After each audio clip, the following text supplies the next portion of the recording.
ඉලෙක්ට්‍රොනික විද්‍යාව කියන වචනේ තේරුම ගත්තොත් එහෙම ඉලෙක්ට්‍රෝන වල යාන්ත්‍රණය කියලා. ඉලෙක්ට්‍රෝන වල යාන්ත්‍රණය හේතු කොටගෙන තමයි මේ වගේ මේ ඉලෙක්ට්‍රොනික විද්‍යාවට අදාළ වෙන උපකරණ නිෂ්පාදනය කරගන්න පුළුවන් වෙලා තියෙන්නේ.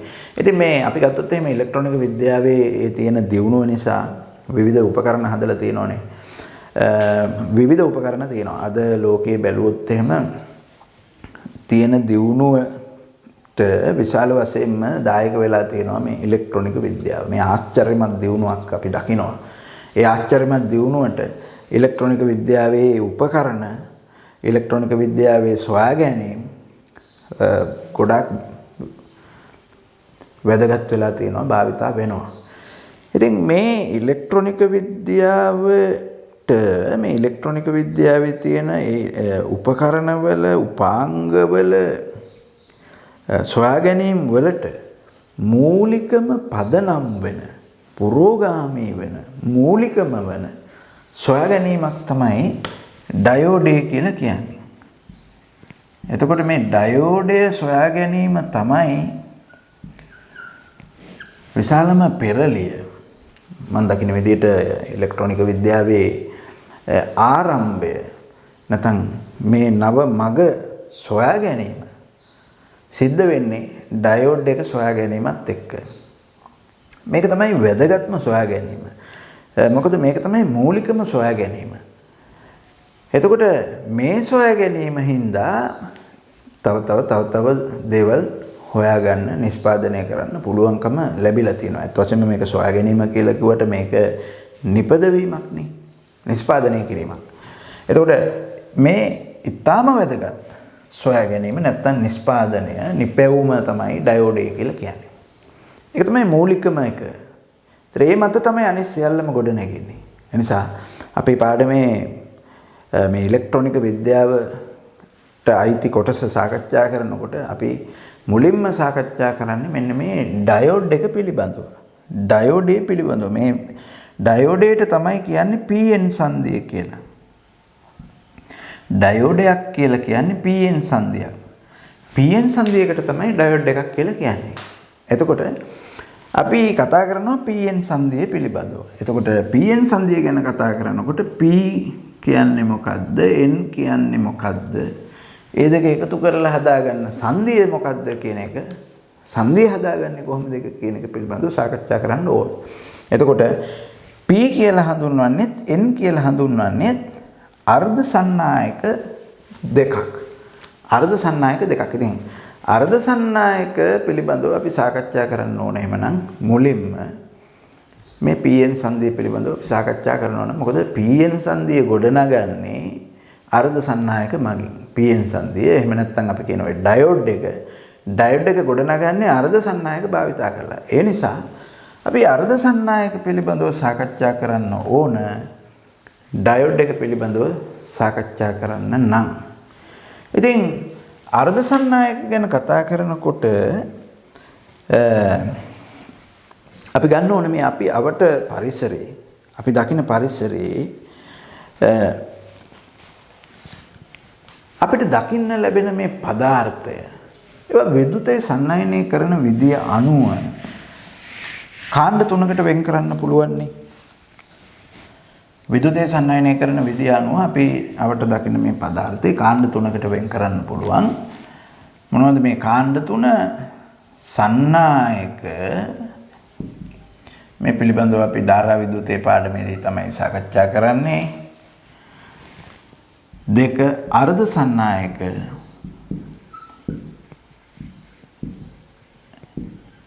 තුන පරිවාරක. සන්නායක අර්ධ සන්නායක සහ පරිවාරක කියලා අපි වර්ග තුනකට වෙන් කරනවා මේ එදිනෙදා පරිසරයේ අපිට වටපිටාවේ දකින්න තියෙන පදාර්ථය. එතකොට සන්නායක කියලා කියන්නේ විද්‍යුතය සන්නයනය කරන ද්‍රව්‍ය. විද්‍යුතය සන්නයනය කරන ද්‍රව්‍ය. විශේෂයෙන්ම ඝන ද්‍රව්‍ය අපි සැලකුවොත් එහෙම ඝන සන්නායක ද්‍රව්‍ය හැටියට බොහෝ විට ක්‍රියා කරන්නේ ලෝහ. ලෝහ තමයි බොහෝ විට සන්නායක හැටියට ක්‍රියා කරන්නේ. යකඩ වෙන්න පුළුවන්, පිත්තල වෙන්න පුළුවන්, තඹ වෙන්න පුළුවන්, ඇලුමිනියම් වෙන්න පුළුවන්, රිදී වෙන්න පුළුවන්. මෙන්න මේ වගේ ලෝහ තමයි සන්නායක ද්‍රව්‍ය හැටියට ක්‍රියා කරන්නේ. එතකොට මේ පරිවාරක විදියට තියෙන්නේ පරිවාරක කියලා අපි කියන්නේ විදුලිතේ සන්නායනය කරන්නේ නැති ද්‍රව්‍ය. ප්ලාස්ටික්, ලී, මෙන්න මේ වගේ රබර් වගේ ද්‍රව්‍ය තමයි අපි හඳුන්වන්නේ පරිවාරක කියලා. ඒවයින් විදුලිතේ සන්නායනය කරන්නේ නැහැ. විදුලිතේ සන්නායනය කරන්නේ නැහැ ඒවා. එතකොට මේ සන්නායක කියන ඒවායි විදුලිතේ සන්නායනය කරනවා. පරිවාරක කියන ද්‍රව්‍ය වලින් විදුලිතේ සන්නායනය කරන්නේ නැහැ. එක අතකට මේ අර්ධ සන්නායක කියලා හඳුන්වන ද්‍රව්‍ය සන්නායක සහ පරිවාරක කියන ද්‍රව්‍ය දෙක අතර තියෙන ද්‍රව්‍යයක් හැටියට, එහෙම නැත්නම් මේ දෙකේම ಗುಣ සහිත ද්‍රව්‍යයක් හැටියට අපිට සලකන්න පුළුවන්. අර්ධ සන්නායක කියලා කියන්නේ සන්නායක සහ පරිවාරක කියන ද්‍රව්‍ය දෙක අතර ಗುಣ තියෙන ද්‍රව්‍යයක්. ඒ කියන්නේ වෙලාවකට මේ අර්ධ සන්නායක පරිවාරක හැටියටත් ක්‍රියා කරනවා. ඒ කියන්නේ විදුලිතේ සන්නායනය නොකරන ද්‍රව්‍යයක් හැටියටත් ක්‍රියා කරන්න පුළුවන්. විවිධ ඉතාමත් අඩු උෂ්ණත්වවලදී තමයි මේ පරිවාරක හැටියට ක්‍රියා කරන්නේ. ඉතින් අපි ගත්තොත් එහෙම අර්ධ සන්නායක ඉතාමත් අඩු උෂ්ණත්වවලදී පරිවාරක හැටියට ක්‍රියා කරනවා. ඒ කියන්නේ විදුලිතේ සන්නායනය කරන්නේ නැහැ. ඉතා අඩු උෂ්ණත්වවලදී. සාමාන්‍ය කාමර උෂ්ණත්වයේ හරි එවැනි උෂ්ණත්වවලටපත් වෙනකොට අර්ධ සන්නායක කියන ද්‍රව්‍ය මගින් විදුලිතේ සන්නායනය කරනවා. එතකොට අපිට හිතන්න පුළුවන් දැන් මේකට අර්ධ සන්නායක කියලා කියන එකේ හේතුව මේ දෙකේම ಗುಣ එකට තියෙන නිසා. එහෙම නැත්නම් මේ දෙකම අතරේ තියෙන ද්‍රව්‍යයක් නිසා. ඉතින් අර්ධ සන්නායක බොහෝ විට අර්ධ සන්නායක විදියට ගන්න බොහෝ විට ආවර්තිතා වගුවේ 4 වෙනි කාණ්ඩේ මූලද්‍රව්‍යය. ආවර්තිතා වගුවේ 4 වෙනි කාණ්ඩේ මූලද්‍රව්‍යය තමයි අර්ධ සන්නායක විදියට සලකන්නේ. සිලිකන්, ජර්මේනියම්, කාබන් වගේ ආවර්තිතා වගුවේ 4 වෙනි කාණ්ඩේ මූලද්‍රව්‍යය අර්ධ සන්නායක විදියට සලකනවා. ඉතින් අපි සාකච්ඡා කරමු මේ අර්ධ සන්නායක පිළිබඳව. අපිට මේ පාඩමට වැදගත් වෙන්නේ මේ දෙකම සන්නායක හෝ පරිවාරක නෙමෙයි, අර්ධ සන්නායක කියන ද්‍රව්‍යය තමයි මේ පාඩමට වැදගත් වෙන්නේ. ඉතින් අර්ධ සන්නායකත් එක්ක තමයි පාඩම ඉදිරියට යන්නේ අපි දැන්. අර්ධ සන්නායකත් එක්ක තමයි මේ පාඩම අපි ඉදිරියට යන්නේ. ඉලෙක්ට්‍රොනික විද්‍යාව ගොඩනැගෙන්නේ අර්ධ සන්නායක හින්දා. ඉලෙක්ට්‍රොනික උපාංග ගොඩනැගෙන්නේ අර්ධ සන්නායක නිසා. අර්ධ සන්නායක කියලා ද්‍රව්‍යයක් තිබුණ නැත්නම් ඔය කියන ඉලෙක්ට්‍රොනික උපාංග වල ගොඩනැගීමකුත් නැහැ. ඒ නිසා මේක අතිශය වැදගත් අපිට පාඩමට. ඉතින් ආවර්තිතා වගුවේ 4 වෙනි කාණ්ඩයේ මූලද්‍රව්‍යයක් නිසා සිලිකන් වෙන්න පුළුවන්, ජර්මේනියම් වෙන්න පුළුවන්. විශේෂ බහුලවම භාවිතා කරන්නේ මේ දෙක නිසා. මම මේ ඉදිරියට මේ සිලිකන් සහ ජර්මේනියම් ගැන විතරක් කතා කරන්නම්. 4 වෙනි කාණ්ඩයේ තවත් මූලද්‍රව්‍ය තිබුණත් සිලිකන් වෙන්න පුළුවන්, ජර්මේනියම් වෙන්න පුළුවන්. ඒවා 4 වෙනි කාණ්ඩයේ මූලද්‍රව්‍ය නිසා ඒ පරමාණුවක අවසාන කවචයේ තියෙන ඉලෙක්ට්‍රෝන 4යි. ඉලෙක්ට්‍රෝන 4ක් තියෙනවා අවසාන කවචයේ. එතකොට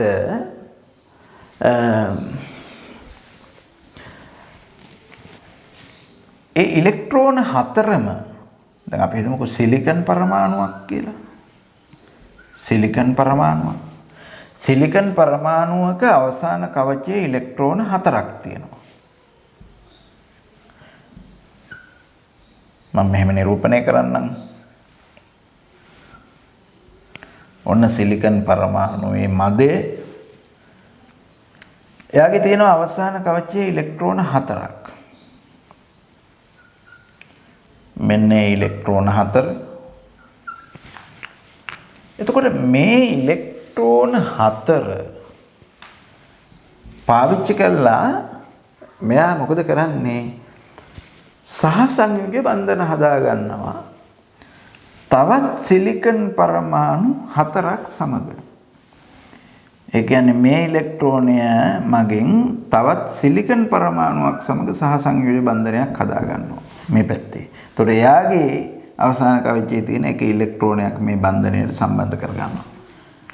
ඒතකොට මෙයාගේ එකයි දාලා මෙතන මේ දෙන්න බන්ධනය හදා ගන්නවා. එතකොට මෙයාට එක්කෙනෙක් ඔන්න හම්බ වුණා. එක්කෙනෙක් හම්බ වුණා. මෙයාට පුළුවන් තව 3 දෙනෙක් බඳව ගන්න. මොකද මෙයාගේ අවසාන කවචයේ ඉලෙක්ට්‍රෝන 4ක් තියෙනවා. මේ 4 දෙනා ඒ ඉලෙක්ට්‍රෝන 4 දෙනෙක් එක්ක පාවිච්චි බෙදාගෙන තවත් පරමාණු 4ක් එක්ක බෙදාගෙන මෙයාට පුළුවන්කම තියෙනවා තව පරමාණු 4ක් සම්බන්ධ කරගෙන දැන් එක්කෙනෙක් සම්බන්ධ වුණා තව එක්කෙනෙක් සම්බන්ධ කරගන්න මෙහෙම. ඉතින් එයාගෙත් අවසාන කවචයේ තියෙන ඉලෙක්ට්‍රෝන මේ බන්ධනයට සම්බන්ධ කරනවා. අපි තව පරමාණුවක් මෙහෙම ගත්තොත් එයාගෙත් අවසාන කවචයේ තියෙන ඉලෙක්ට්‍රෝන බන්ධනයට සම්බන්ධ කරගන්නවා. මෙතනින් තව පරමාණුවක් සම්බන්ධ වුණොත් එහෙම එයාගෙත් අවසාන කවචයේ තියෙන ඉලෙක්ට්‍රෝන මෙතන බන්ධනයට සම්බන්ධ කරගන්නවා. එන්න මෙයාගේ 4 දෙනාට 4 දෙනෙක් හම්බ වුණා. එයාගේ 4 දෙනාට දැන් 4 දෙනෙක් හම්බ වුණා. හැබැයි ඒ හම්බ වෙච්ච හැම එක්කෙනෙකුගේම අවසාන කවචයේ ඒත් ඉලෙක්ට්‍රෝන 4ක් තියෙනවා. ඉතින් මේ 4න් එකක් නම් මෙයාට සම්බන්ධ කරපු නිසා එතන බන්ධනය සම්පූර්ණ වෙනවා. නමුත් තව 3ක් තියෙනවා. මොකද කරන්නේ මේ 3ට? දැන් මෙයා ගත්තොත් එහෙනම් මෙයාගේ තව 3ක් ඉතුරු වෙලා තියෙනවා. එයා මොකද කරන්නේ? තව 3 දෙනෙක් සම්බන්ධ කරගන්නවා. තව 3 දෙනෙක් සම්බන්ධ කරගන්නවා. ওই විදිහට බන්ධන හදා ගන්නවා. තව 3 දෙනෙක් සම්බන්ධ කරගන්නවා. විදිහට බන්ධන හදා ගන්නවා. ඉතින් මේ විදිහට මේ බන්ධන හදා ගැනීම දිගට යනවා. මොකද මේ හැම කෙනෙකුටම පුළුවන් තවත් අයව සම්බන්ධ කරගන්න. දැන් මෙයා ගත්තොත් එහෙම මේ දෙන්නට පුළුවන් මෙතන බන්ධනයක් හදා ගන්න. මෙයාගෙන් එකයි දැම්ම බන්ධනේ හදාගත්තා. ඊළඟට මේ දෙන්නට පුළුවන් මෙතන බන්ධනයක් හදා ගන්න. මෙයාගෙන් එකයි දාලා එතන බන්ධනේ හදා ගන්න පුළුවන්. ඔහොම මේක දිගට යනවා. දැන් අපි හිතමු තවත් මෙහෙම මෙතනට එක්කෙනෙක් මං ගන්නම්. එතකොට එයාත් එක්ක මෙයා බන්ධනය හදා ගන්නවා, මෙයාත් හදා ගන්නවා. මෙතෙන්ට මෙහෙම එක්කෙනෙක් ආවොත් මෙයාත් එක්ක බන්ධනය හදා ගන්නවා, මෙයාත් එක්ක බන්ධනය හදා ගන්නවා. ඔහොම. මෙතෙන්ට එක්කෙනෙක් ආවොත් එහෙම එයා මෙයාත් එක්ක බන්ධනය හදා ගන්නවා, මෙයාත් එක්කත් බන්ධනය හදා ගන්නවා. මෙතෙන්ට එන එක්කෙනා මෙයත් එක්ක බන්ධනය හදා ගන්නවා, මෙයත් එක්කත් බන්ධනය හදා ගන්නවා. ඔන්න ඔහොම. හරි. දැන් මේක ඉතින් නොකොඩවාම මේ විදියට බන්ධන හදා යනවා. බන්ධන හදා යනවා. ඉතින් එහෙම ගියාම මේ සිලිකන් පරමාණු විශාල ප්‍රමාණයක් විදිහට එකතු වෙලා එකිනෙක බන්ධන සහ සංයෝජ බන්ධන හදාගෙන සිලිකන් ස්පටික දැලිසක් හැදෙනවා. එතකොට මේ හැම සිලිකන් පරමාණුවකම අවසාන කවචයේ තියෙන ඉලෙක්ට්‍රෝන 4ම සාමාන්‍යයෙන් මේ වගේ බන්ධන වලට සහභාගී වෙනවා.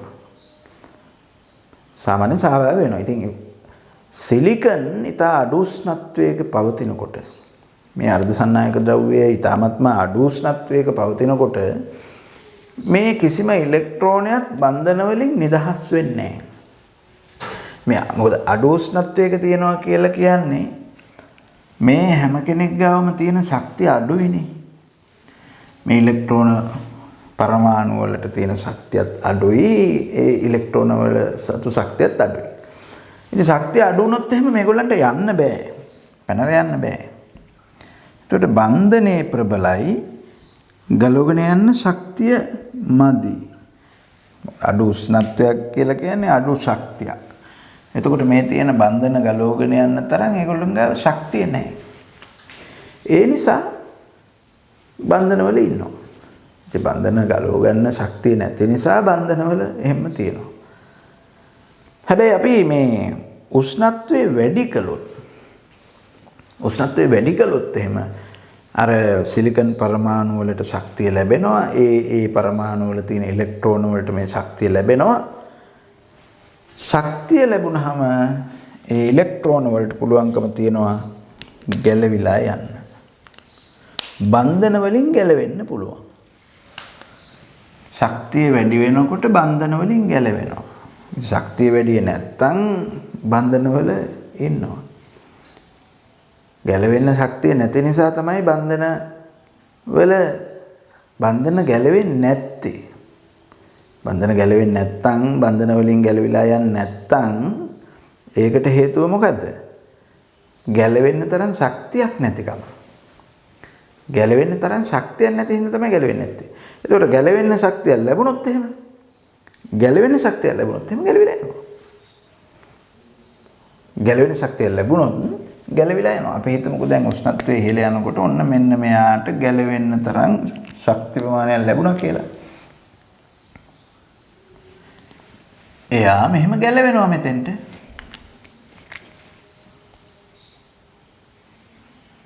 ඔන්නවම ගැලවිලා යනවා. එතකොට මෙතන මොකද වෙන්නේ? මෙතන දැන් එක්කෙනෙකුට ඉඩක් ඉතුරු වෙනවා.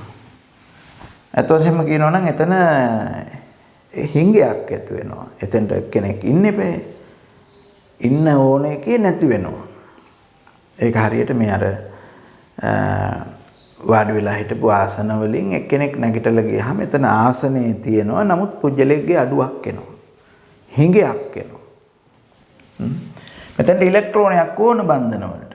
නමුත් නෑ දැන් හිඟයක් කියලා අපි ඒකට කියන්නේ. මේ ගැලවිලා ගිය ඉලෙක්ට්‍රෝනය එයා දැන් අර පරමාණුක මදවලට කිසිම සම්බන්ධයක් නැහැ.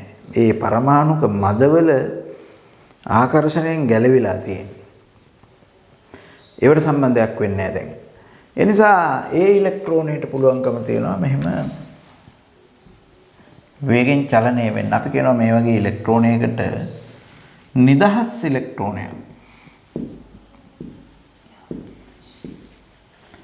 අපි මේ වගේ ඉලෙක්ට්‍රෝනයකට කියන්නේ නිදහස් ඉලෙක්ට්‍රෝනයක් කියලා.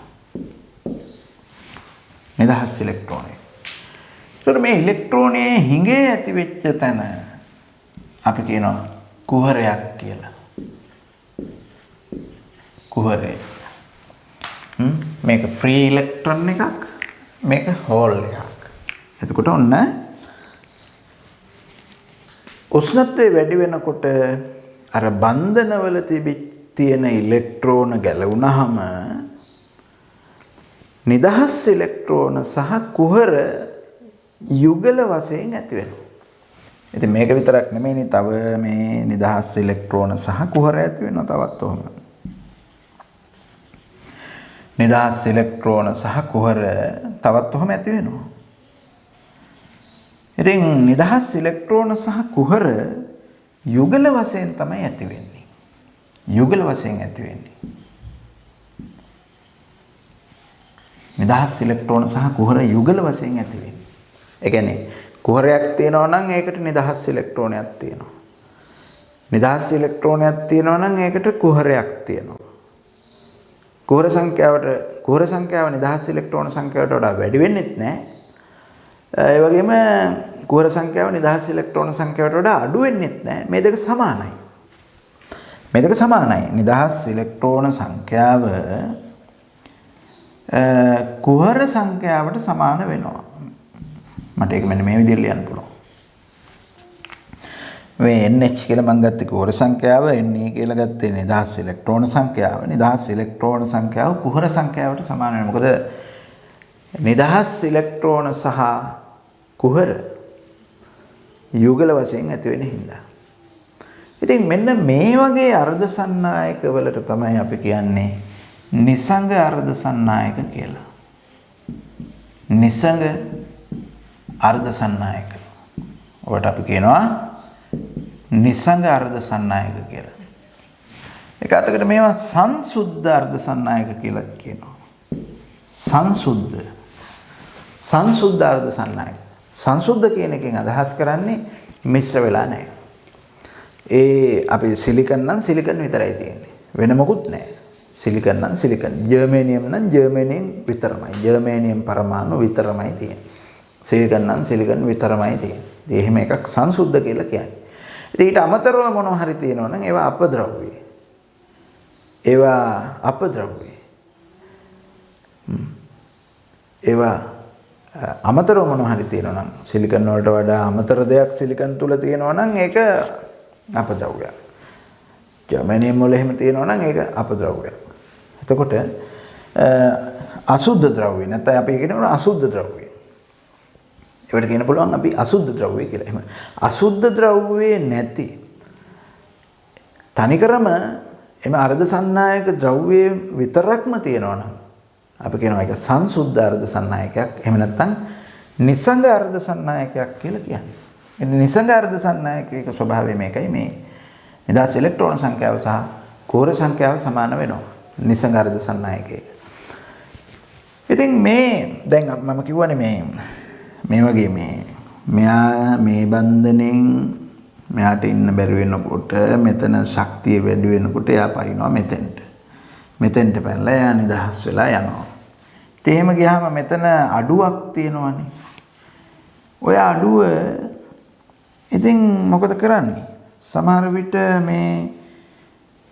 මේ විදියට මේ යන නිදහසේ ගමන් කරන මේ වගේ ඉලෙක්ට්‍රෝනයක් ඇදිලා මෙතෙන්ට එන්න පුළුවන්. මේ ගමන් කරමින් තියෙන ඉලෙක්ට්‍රෝනය මෙයාට ඇදිලා යන්න පුළුවන්. මොකද මෙතන කුහරයක් කියලා කියන්නේ එතන ඉලෙක්ට්‍රෝනයක හිඟයක් නේ තියෙන්නේ. ඒ නිසා ඉලෙක්ට්‍රෝන හැමතිස්සෙම මෙතෙන්ට ආකර්ෂණය කරනවා. කුහරයකට ඉලෙක්ට්‍රෝන ආකර්ෂණය කරනවා. ඉලෙක්ට්‍රෝනයක හිඟයක් තියෙන හින්දා. ඉතින් ඒ නිසා මේ වටපිටාවේ කොහේ හරි ඇදලා ගන්න පුළුවන් තැනක ඉලෙක්ට්‍රෝනයක් තිබුණොත් එහෙම ඇදලා ගන්නවා. ඇදලා ගන්න පුළුවන් තැනක තියෙන්නත් ඕන. ඒක ඇදලා ගන්න පුළුවන් වෙන්නත් ඕන. මොකද ඉලෙක්ට්‍රෝනයට ගොඩක් ශක්තිය තිබුණොත් එහෙම මෙහෙන් ඇද්ද කියලා හරියන්නේ නැහැ යනවා. දැන් මෙයාට මේ යන ගමන යන්න අවශ්‍ය ශක්තිය තියෙනවා නම් මෙයා ඇද්දට හරියන්නේ නැහැ. මෙයාට බෑ මෙයාව ඇදලා ගන්න මෙතෙන්ට. එයාට යන ගමන යන්න ශක්තිය තියෙනවා නම් එයා යනවා. ඇද්දට හරියන්නේ නැහැ. නමුත් එයාගේ ශක්තියත් එහෙම අඩාලයි නම් මෙයා ආකර්ෂණය කරලා සමහරට මෙයාව මෙතෙන්ට ගන්න පුළුවන්කම තියෙනවා. ඇදලා ගන්න පුළුවන්. ඇදලා අරගෙන මෙයා සම්පූර්ණ කරගන්න. එයා සම්පූර්ණ කරගන්න. ඉතින් දැන් අපි හිතමුකෝ මෙතනින් පැන්න ඉලෙක්ට්‍රෝනය කියලා මෙහි ආවේ මේ. ඒතකොට එයා එහෙම ගිහිල්ලා නිදහසේ යන්න ගිහින් මෙතනට සම්බන්ධ වෙනවා. ඉතින් අපි ඒකට කියනවා ප්‍රතිසංයෝජනය කියලා. ওই සංසිද්ධියට අපි කියන්නේ ප්‍රතිසංයෝජනය. ප්‍රතිසංයෝජනය. ඒ ප්‍රතිසංයෝජනය වෙනකොට අර ඉලෙක්ට්‍රෝනයේ තිබිච්ච යම්කිසි චාලක ශක්ති ප්‍රමාණයක් නිදහස් වෙනවා. බොහෝ වෙලාවට ඒක ඉතින් තාප ශක්තිය හැටියට නිදහස් වෙන්න පුළුවන්. ඉතින් අපි බාහිරින් ශක්තිය සපයන්නේ නැති අර්ධ සන්නායකයක් නම් ඉතින් ඒක ඇතුලේ තියෙන ශක්තිය සංස්ථිතිකව පවතින. ඉතින් මේකෙන් තාප ශක්තිය නිදහස් වෙනකොට ඒක තව කෙනෙක් ලබා ගන්නවා. ඉතින් අපි ඒකට කියන්නේ ප්‍රතිසංයෝජනය. ප්‍රතිසංයෝජනය කියලා කියන්නේ. ඉතින් මේ ප්‍රතිසංයෝජනය වෙනකොට මේ ශක්තිය නිදහස් කරනවා. ඉතින් එක අතකට අපිට දැන් බලන්නකො මෙතන තිබිච්ච ඉලෙක්ට්‍රෝනය මෙතෙන්ට ඇවිල්ලා මෙතෙන්ට ගියානේ. ඒක හරියට මෙතන තියෙන එක මෙතෙන්ට ගියා වගේ දෙයක් වෙලා තියෙනවා. ඉලෙක්ට්‍රෝනය මෙතන ඉඳලා මෙතෙන්ට ගියා. ඒ ඉලෙක්ට්‍රෝනය ගමන් කළා. ඉලෙක්ට්‍රෝනය මෙතන ඉඳලා මෙතෙන්ට යනකොට මේ තියෙන කුහරය අපිට පේන්නේ හරියට එතන ඉඳලා මෙතෙන්ට ගියා වගේ. ඉතින් මේ කුහරය කියන එක චලනය වෙන්නේ ඔන්න ඔය විදිහට. ඉලෙක්ට්‍රෝනයට චලනය වෙන්න කාගේවත් උදව්ව අවශ්‍ය නැහැ. ඉලෙක්ට්‍රෝනයේ තියෙන චාලක ශක්තිය නිසා ඉලෙක්ට්‍රෝනයට ගමන් කරන්න පුළුවන්. ඉලෙක්ට්‍රෝනය එක තැනක ඉඳලා තව තැනකට යනවා. ඉලෙක්ට්‍රෝනය අඩංගු චාලක ශක්තිය නිසා. ඉතින් ඉලෙක්ට්‍රෝනය අඩංගු චාලක ශක්තිය නිසා ඉලෙක්ට්‍රෝනයේ යද්දී මේ ප්‍රතිසංයෝජනය කියන සංසිද්ධිය නිසා කුහරයට පුළුවන් එක තැනක ඉඳලා තව තැනකට පනින්න. එතකොට කුහරයට තනියෙන් යන්න බෑ. දැන් අපි හිතමුකෝ මෙතන තියෙන කුහරයට මෙහාට යන්න පුළුවන් කමක් නැහැ. වෙන තැනකට යන්න බෑ. එයා යනවා නම් වෙන තැනකට ඒකට ඉලෙක්ට්‍රෝනයක උදව්ව අවශ්‍යයි. දැන් අපි හිතමුකෝ දැන් මෙතන තියෙනවානේ මේ කුහරය. මේ කුහරයට මෙන්න මේ ඉලෙක්ට්‍රෝනය ඇදලා ගත්තොත් මෙයා මේ බන්ධනයක සහභාගී වෙලා තියෙන ඉලෙක්ට්‍රෝනයක් වුණත් මෙයා ඉතින් හතර වටේම තියෙන ඒවා ආකර්ෂණය කරනවානේ. එයාට මේ ගමන් කරන ඉලෙක්ට්‍රෝනයක් ආකර්ෂණය වුණොත් ඒ ඉලෙක්ට්‍රෝනය ආකර්ෂණය කරලා බන්ධනය සම්පූර්ණ කරගන්නවා. එහෙම නැත්නම් ඉතින් මේ එහෙම එකක් නැත්නම් අර බන්ධනයක තියෙන ඉලෙක්ට්‍රෝනයක් වුණත් කමක් නැහැ ඇදලා ගන්න බලන්න. නිදහස් ඉලෙක්ට්‍රෝනයක් නැත්නම් ඇදලා ගන්න තමන්ගේ බන්ධනය සම්පූර්ණ කරගන්න නිදහස් ඉලෙක්ට්‍රෝනයක් නැත්නම් අහල පහල බන්ධනයක තියෙන ඉලෙක්ට්‍රෝනයක් හරි මේ අදිනවා. එහෙම ඇද්දටම එන්නේ නැහැ සමහර විට. නමුත් ඔහම අදිනකොට එන්නත් පුළුවන්. අදිනකොට එන්නත් පුළුවන්. ඒ නිසා දැන් අපි හිතමුකෝ මෙයා මෙතනට ගියා කියලා. මෙයා මෙතනට ගියොත් එහෙම මෙතන බන්ධනය සම්පූර්ණ වෙනවා මේ. එතන බන්ධනය සම්පූර්ණ වෙනවා. ගිය තැන හිස් තැනක් වෙනවා. ඒ හිටපු තැන හිස් තැනක් බවට පත් වෙනවා. හිටපු තැන හිස් තැනක් බවට පත් වෙනවා. මොකද හිටපු එක්කෙනා ගියාම හිටපු තැන හිස් තැනක් වෙනවා. එතකොට ඉතින් අපිට එකwidehat මේක පේන්නේ මේ කුහරේ මෙතන ඉඳලා මෙතන කුහරයක් ආවා වගේ. ඉලෙක්ට්‍රෝනය ඇදලා ගැනීම තමයි සිද්ධ වුනේ. නමුත් මේ කුහරේ මෙතෙන්ට ගියා වගේ තමයි පේන්නේ. එතකොට එහෙමනම් මේ කුහර වලටත් යම්කිසි චලනය වීමේ හැකියාවක් තියෙනවා. හැබැයි තනියම නෙමෙයි ඉලෙක්ට්‍රෝන වල උපකාරය ඇසුරෙන්. ඒ කියන්නේ කුහර වලට යම්කිසි සචලතාවයක් තියෙනවා. චලනය වීමේ හැකියාවක් තියෙනවා. හැබැයි චලනය වීමට ඉලෙක්ට්‍රෝන උපකාර කරන්න ඕන. ඉලෙක්ට්‍රෝන වලට සචලතාවය තියෙනවා. කාගේවත් උපකාරයක් අවශ්‍ය නැහැ.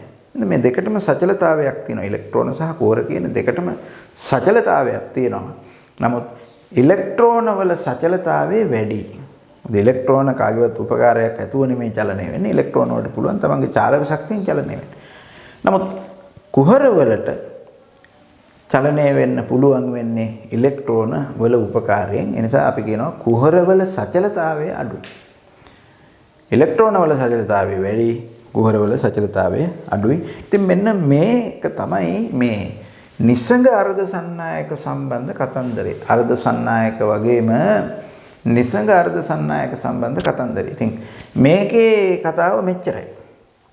නමුත් අපි ඔය ඩයෝඩ් එක නිෂ්පාදනය කරගන්න තාක් යද්දී ඩයෝඩ් එක නිෂ්පාදනය කරගන්නකොට අපිට මේ නිසංග අර්ධ සන්නායකයක් මේ විදිහටම තියාගෙන ඩයෝඩ් එකක් හදන්න බෑ. මේක යම් වෙනස්කම් වලට භාජනය කරන්න සිද්ධ වෙනවා. එහෙම වෙනස්කම් වලට භාජනය කළා තමයි ඩයෝඩ් එකක් හදාගන්නේ අපි. එතකොට මේ වගේ නිසංග අර්ධ සන්නායකයක් අරගෙන හදන්න පුළුවන් P වර්ගයේ අර්ධ සන්නායකයක්. ඒ වගේම මේ වගේම නිසංග අර්ධ සන්නායකයක් අරගෙන හදන්න පුළුවන් N වර්ගයේ අර්ධ සන්නායකයක්. එතකොට මේ P වර්ගයේ අර්ධ සන්නායක සහ N වර්ගයේ අර්ධ සන්නායක ගොඩනගා ගත්තට පස්සේ ඒ ඇසුරෙන් තමයි ඔය අපි කතා කරන PN සංදිය නැත්නම් මේ ඩයෝඩ් එක කියන එක නිෂ්පාදනය කරන්නේ.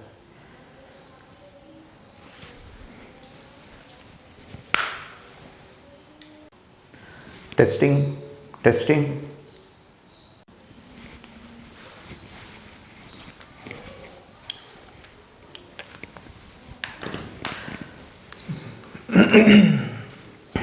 හොඳයි. නිසංග අර්ධ සන්නායක ඒක ස්වභාවය ගැන අපි සාකච්ඡා කළා. මේ තරමක් වැඩි උෂ්ණත්වයකදී ඊට අඩු නොවන උෂ්ණත්වයකදී නිසංග අර්ධ සන්නායකයක මෙහෙම ඉලෙක්ට්‍රෝන සහ කුහර යුගල ඇති වෙනවා. නිදහස් ඉලෙක්ට්‍රෝන සහ කුහර යුගල වශයෙන් ඇති වෙනවා. එතකොට නිදහස් ඉලෙක්ට්‍රෝන සංඛ්‍යාව කුහර සංඛ්‍යාවට සමාන වෙනවා. දැන් මේ වගේ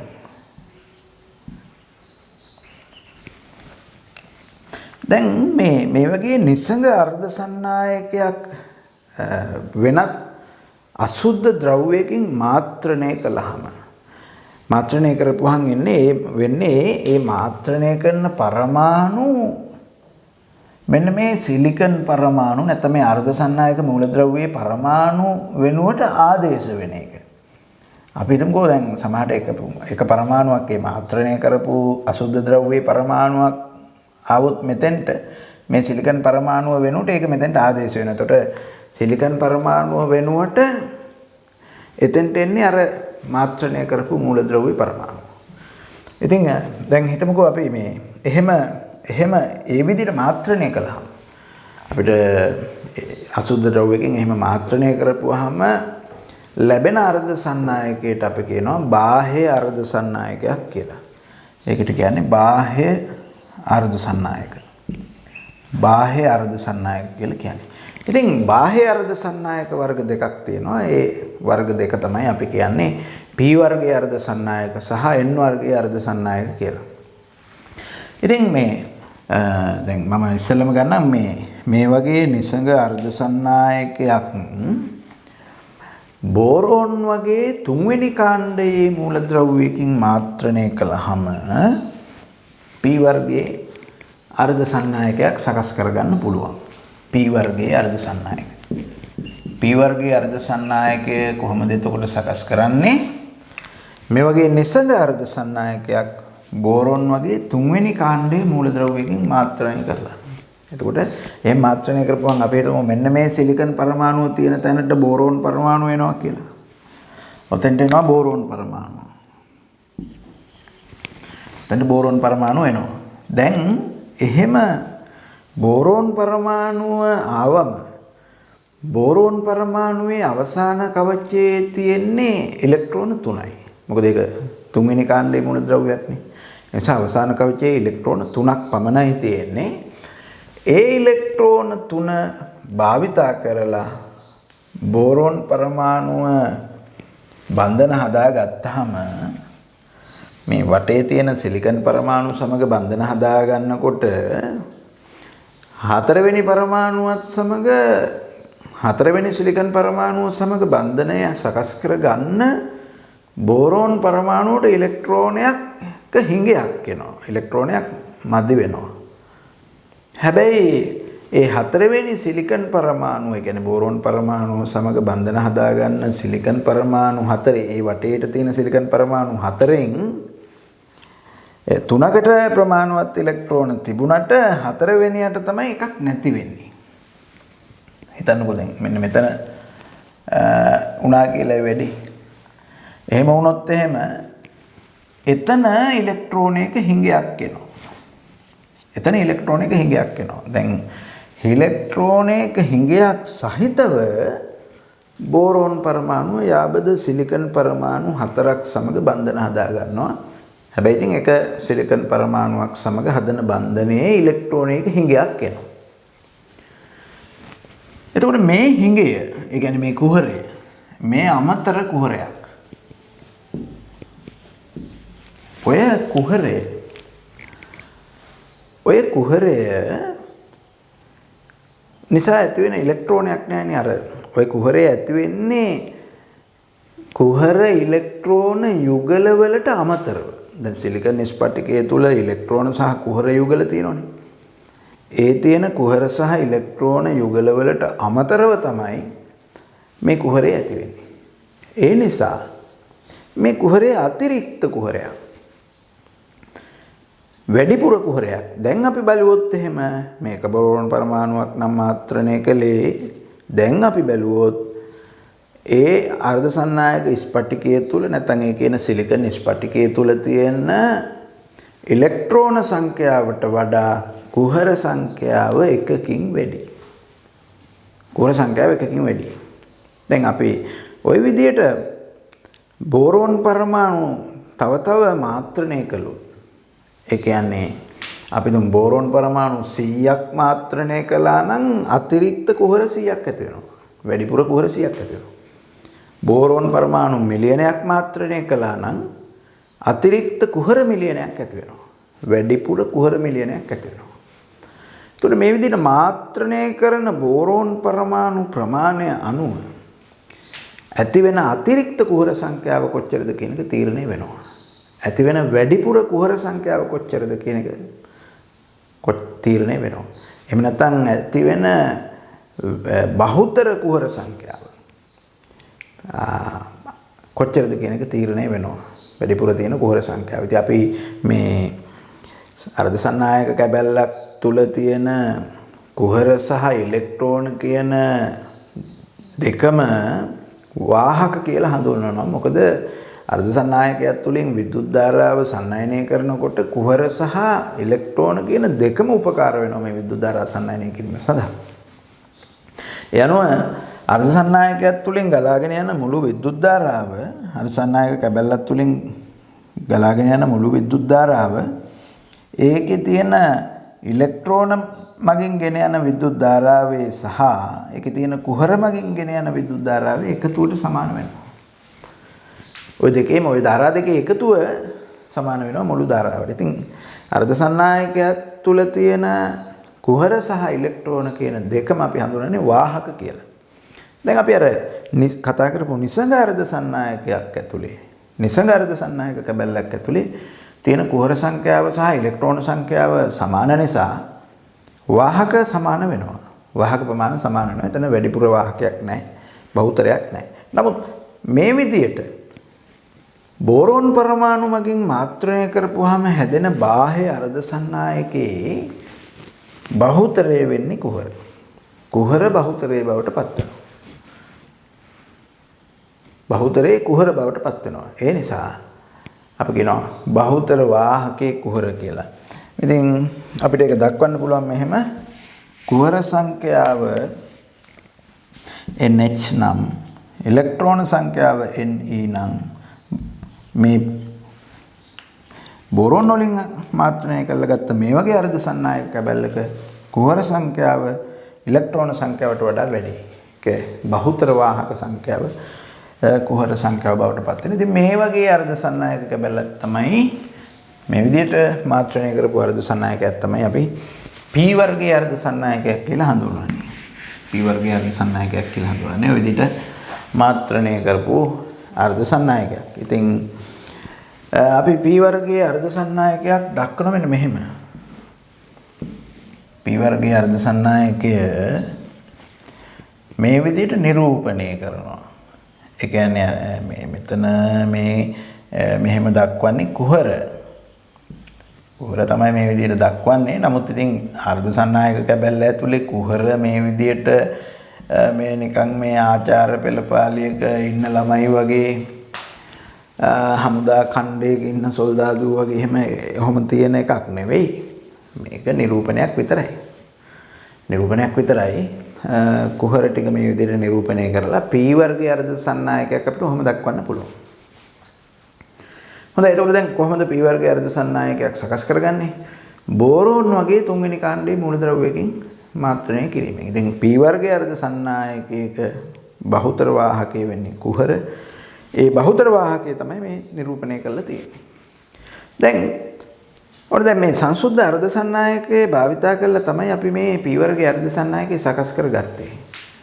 ඒ වගේම සංසුද්ධ අර්ධසන්නායකය අපිට භාවිතා කරලා පුළුවන්කම තියෙනවා N වර්ගයේ අර්ධසන්නායකේ සකස් කරගන්න. N වර්ගයේ අර්ධසන්නායක කැබැල්ල සකස් කරගන්න පුළුවන්කම තියෙනවා.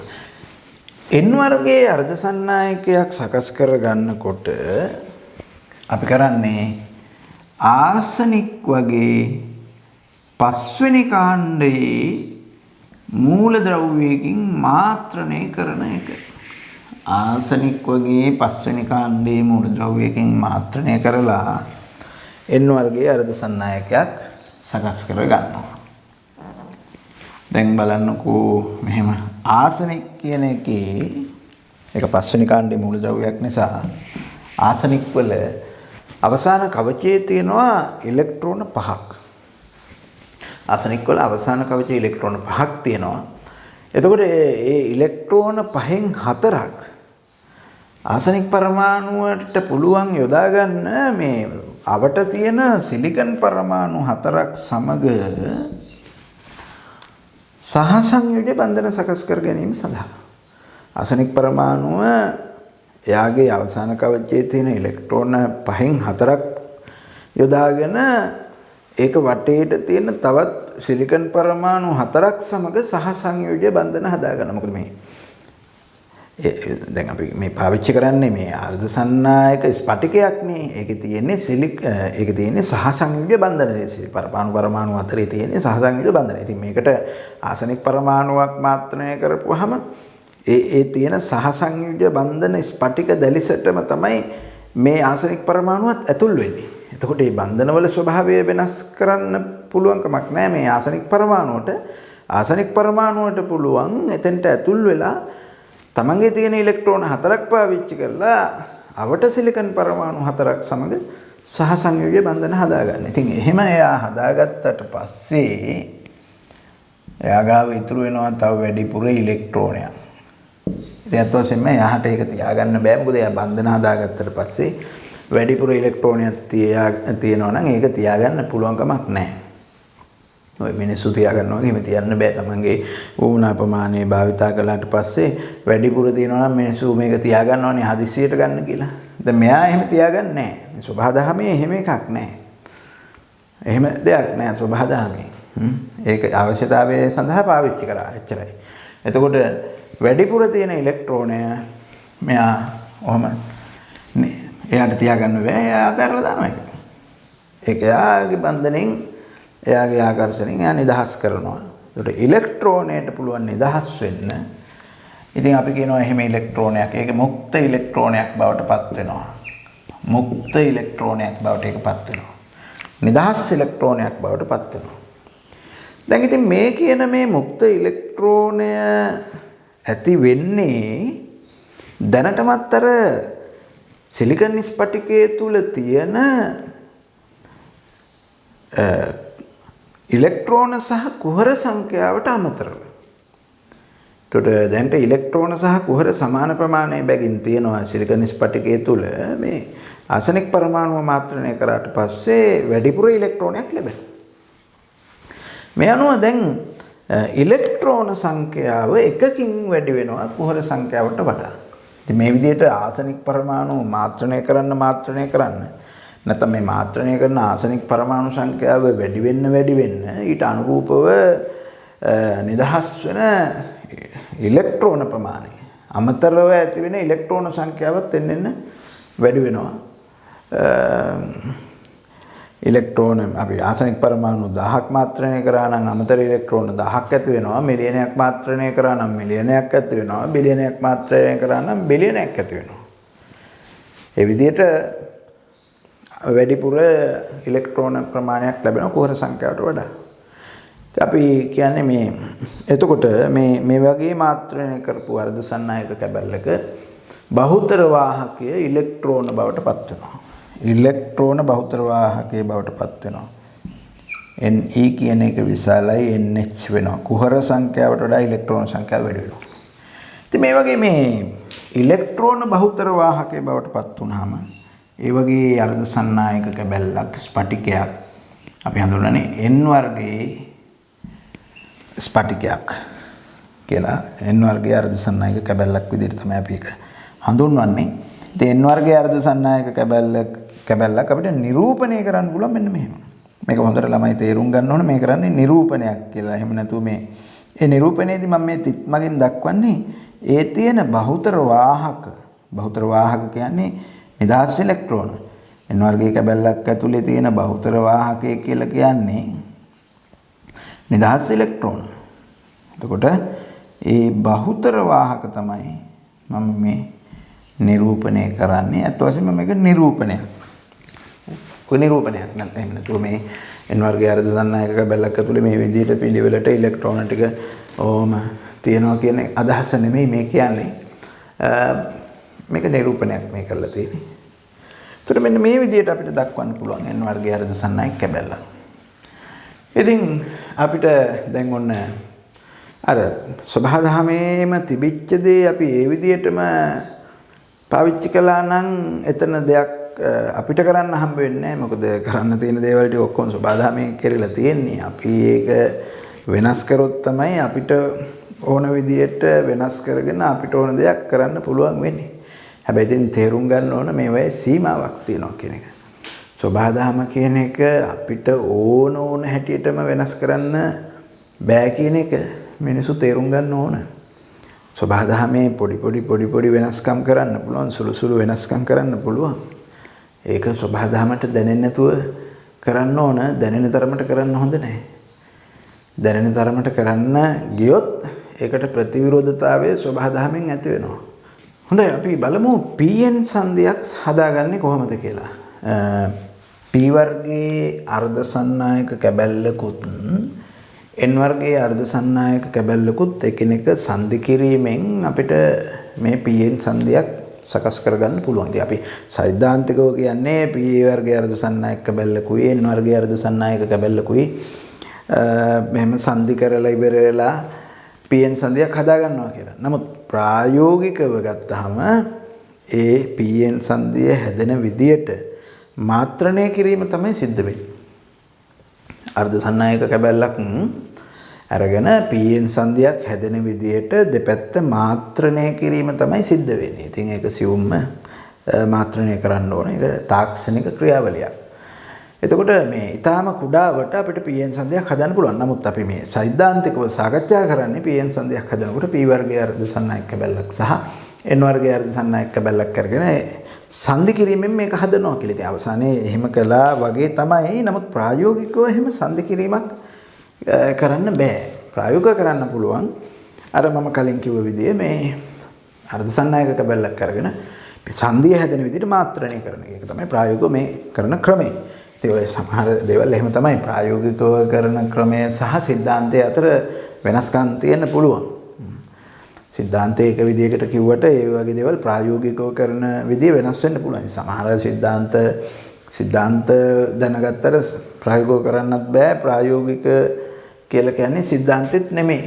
ඉතින් අවසාන වශයෙන් ඉතින් ප්‍රායෝගිකව කරන්න පුළුවන් නම් ඕන දෙයක් සිද්ධාන්තෙන් වැඩක් නැහැ කියන එක තමයි මගේ නම් අදහස.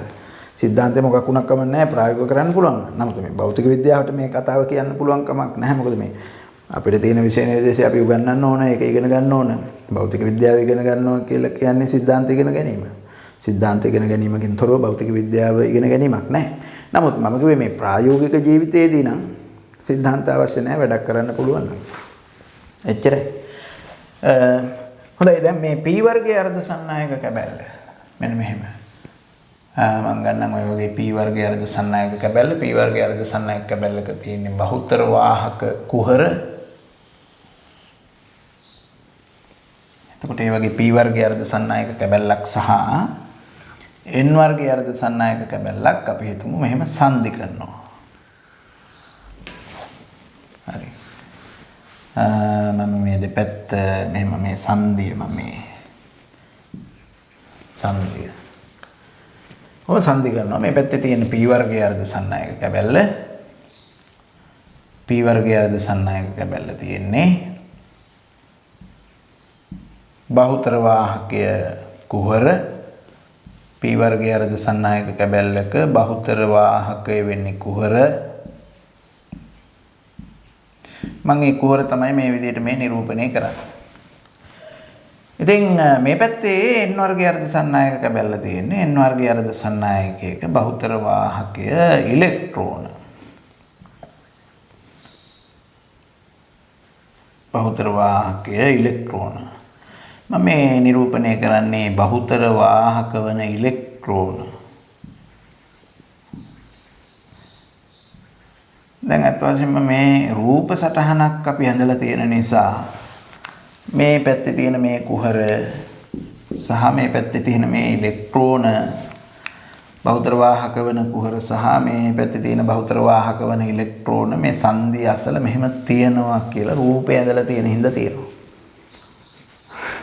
එහෙම නැත්තම් මේක මෙහෙම තියෙන්නේ නැහැ. මේ සංදිය හදපු ගමන් ඔක කොහොම තියෙන්නේ නැහැ. සංදිය හදපු ගමන්ම ක්‍රියාවලිය පටන් ගන්නවා. නමුත් මට මේක පැහැදිලි කරගන්න ඕන නිසා තමයි සිද්ධ වෙන ක්‍රියාවලිය පැහැදිලි කරන්න අවශ්‍ය නිසා තමයි මම මෙහෙම රූප සටහනක් ඇන්දේ. මම ඊට පස්සේ වෙන දේ කියන්නම්. ප්‍රායෝගිකව මෙහෙම සම්බන්ධ කළොත් එහෙම මෙහෙම දෙපැත්ත තියෙන්නේ නැහැ කියන එකයි මම කිව්වේ. එහෙම තියෙන්නේ නැහැ ප්‍රායෝගිකව. නමුත් දැන් මෙන්න මෙහෙම මම මේ රූප සටහන ඇන්දේ පැහැදිලි කර ගැනීම සඳහා පමණයි. දැන් ඔය විදිහට මෙහෙම සංදි කළාම දැන් බලන්න මේ පැත්තේ තියෙන බහුතර වාහකය කුහර. මේ පැත්තේ තියෙන බහුතර වාහකයේ ඉලෙක්ට්‍රෝන. ඉතින් ඉලෙක්ට්‍රෝන වැඩිපුර තියෙන පැත්තේ ඉතින් ඉලෙක්ට්‍රෝන වල සචලතාවය වැඩි. ඒ වගේම ඉලෙක්ට්‍රෝන වලට තනියෙන් චලනය වීමේ හැකියාව තියෙනවා. ඒ නිසා මේ ඉලෙක්ට්‍රෝන වල චාලක ශක්තිය අඩංගුයි. එහෙනම් මේ පැත්තේ ඉලෙක්ට්‍රෝන වල පීඩනයක් ඇති වෙනවා. අපි කියනවා ඉලෙක්ට්‍රෝන පීඩනය. දැන් අනිත් පැත්තේ ඉලෙක්ට්‍රෝන යම්කිසි ප්‍රමාණයක් තියෙනවා. බහුතර වාහකයේ කුහර වෙන පැත්තේ සුළුතර වාහකයේ ඉලෙක්ට්‍රෝන. ඉතින් බහුතර වාහකයේ ඉලෙක්ට්‍රෝන වෙන පැත්තේ සුළුතර වාහකයේ කුහර. දෙපැත්තෙම කුහර සහ ඉලෙක්ට්‍රෝන තියෙනවා. නමුත් ඉලෙක්ට්‍රෝන බහුතරයේ තියෙන පැත්තේ ඉලෙක්ට්‍රෝන පීඩනය වැඩි. අනිත් පැත්තේ ඉලෙක්ට්‍රෝන පීඩනය අඩුයි. ඒ ඉලෙක්ට්‍රෝන පීඩනය වැඩි පැත්තේ තියෙන ඉලෙක්ට්‍රෝන මේ සංදිය හරහා මේ පැත්තට විසරණය වෙනවා. තල්ලු වෙනවා. කුහර තියෙන පැත්තට තල්ලු වෙනවා. අත වශයෙන්ම මේ සිද්ධිය වෙන්නේ මේ සංදිය අසල තියෙන ඉලෙක්ට්‍රෝන. අර ඈත ඉඳලා එන්නේ නැහැ. සංදිය අසල තියෙන ඉලෙක්ට්‍රෝන තමයි මේ පැත්තට එන්නේ. එහෙම එනවා. දැන් එහෙම ආවට පස්සේ මම ආය රූප සටහනක් අඳින්නම් මේ මගේ මේ ක්‍රියාවලිය පැහැදිලි කර ගැනීම සඳහා සිද්ධ වෙන දේ. එහෙම ආවට පස්සේ මොකද වෙන්නේ? එහෙම ආවට පස්සේ වෙන්නේ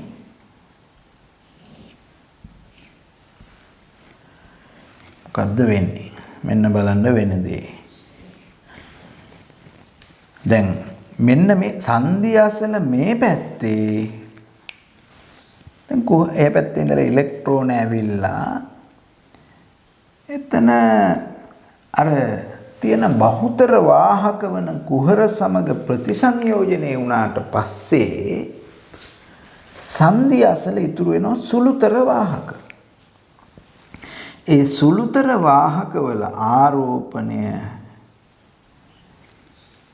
මේ පැත්තේ තියෙන සුළුතර වාහක කියන්නේ ඉලෙක්ට්‍රෝන. ඒකට ඉලෙක්ට්‍රෝන වල ආරෝපණය ඍණ හින්දා මේ පැත්ත ඍණ විභවයකටපත් වෙනවා. දැන් අනිත් පැත්තෙන් සංදිය අසල තිබිච්ච ඉලෙක්ට්‍රෝන ටික සංදිය හරහා මේ පැත්තට විසරණය වුණානේ. එතකොට දැන් එතනත් විසරණය වුණේ බහුතර වාහක. ඉලෙක්ට්‍රෝන තමයි බහුතර වාහකය. ඒ බහුතර වාහක තමයි මේ පැත්තට විසරණය වුණේ. දැන් මේ පැත්තෙත් ඉතුරු වෙන්නේ මොනවද? සුළුතර වාහක. ඒ පැත්තේ තියෙන සුළුතර වාහකේ කුහර. දැන් මේ පැත්තේ කුහර ඉතුරුනා කියලා කියන්නේ කුහරවල තියෙන්නේ ධන විභවයක්. ඒ නිසා ඒක ධන විභවයකටපත් වෙන පැත්ත. දැන් බලන්න සිද්ධ වෙනදී සංදිය අසල මේ P ප්‍රදේශයේ ඍණ විභවයකටපත් වෙනවා. සංදිය අසල N ප්‍රදේශයේ ධන විභවයකටපත් වෙනවා. එතකොට මේ ධන විභවයේ සිට ඍණ විභවයේ දක්වා විදුලි ක්ෂේත්‍රයක් ඇති වෙනවා. හොඳයි. ඉතින් මෙන්න මේ ක්‍රියාවලිය සංදි කරනකොටම සිද්ධ වෙනවා. නැත්තම් සංදිය නිර්මාණය වීමේදීම මේක සිද්ධ වෙනවා. හරිද? සංදිය නිර්මාණය වීමේදීම මේක සිද්ධ වෙනවා. නිර්මාණය වෙනකොටම මේකත් වෙනවා. හේතුඵල ධමයට වෙනකොටම මේ සිද්ධිය වෙනවා. හේතුවක් තියෙනවා ඵලයක් තියෙනවා. හේතුඵල ධම එකයි. හේතුවක් තියෙනවා ඵලයක් තියෙනවා. දෙකම තියෙනවා. වෙනකොටම මේක වෙනවා. දැන් එහෙම ගත්තාම ඊතුරු මේ පැත්තේ තියෙන මේ කුහර ටික මෙහෙම තියෙනවා.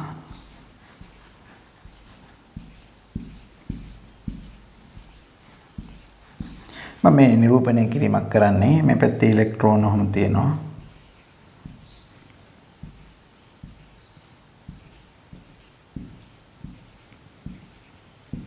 දැන් මෙන්න මේ විදුලි ක්ෂේත්‍රය නිසා ධන විභවයේ පැත්තේ ඉඳලා ඍණ විභවයේ පැත්තට තියෙන විදුලි ක්ෂේත්‍රය නිසා සංදිය අසලින් වාහක ඉවත් වෙනවා. සංදිය අසලින් වාහක ඉවත් වෙනවා. අර ප්‍රභූ වාහන එනකොට අනිත් වාහන අයින් වෙනවා වගේ. මෙතෙන්ට නම් ඒ කතාව එච්චරම ගැලපෙන්නේ නැහැ. නමුත් මෙතන වාහක ටික අයින් වෙනවා. විදුලි ක්ෂේත්‍රය ඇති වෙනකොටම වාහක අයින් වෙනවා. කොහොමද? විදුලි ක්ෂේත්‍රයේ තියෙන්නේ N සිට P දෙසටනේ. මේ පැත්ත N මේ පැත්ත P. N සිට P දෙසට තමයි මේ විදුලි ක්ෂේත්‍රය ඇති වෙන්නේ. එතකොට මේ පැත්තේ තියෙන්නේ කුහර. කුහර බහුතර වාහක එහාට තල්ලු වෙනවා. ඒ වගේම මේ පැත්තේ තියෙන ඉලෙක්ට්‍රෝන තමයි මේ පැත්තේ බහුතර වාහකේ ඒ ටික මෙහාට තල්ලු වෙනවා. ඒ විදිහට කුහර ටික මේ පැත්තටයි ඉලෙක්ට්‍රෝන ටික මේ පැත්තටයි විදිහට දෙපැත්තට තල්ලු වෙනවා මේ විද්‍යුත් ක්ෂේත්‍රය නිසා. දැන් මොකද වෙන්නේ මේකේ ප්‍රතිඵලයක් විදිහට? සංධිය අසල වාහක මුක්ත ප්‍රදේශයක් ඇති වෙනවා. වාහක නැති ප්‍රදේශයක් ඇති වෙනවා. අර අපි කතා කරේ කාලෙකදී යුද මුක්ත ප්‍රදේශය කියලා. දැන් ඒව මතකත් නැහැ. වාහක මුක්ත ප්‍රදේශයක් ඇති වෙනවා. වාහක නැති ප්‍රදේශයක්. වාහක නැති කියන්නේ ඉලෙක්ට්‍රෝනත් නැහැ. කුහරත් නැහැ. මේ දෙකම නැති වාහක මුක්ත ප්‍රදේශයක් ඇති වෙනවා. ඔය වගේ. ඉතින් මේ පැත්තට මේ කුහර ටික තල්ලු වෙලා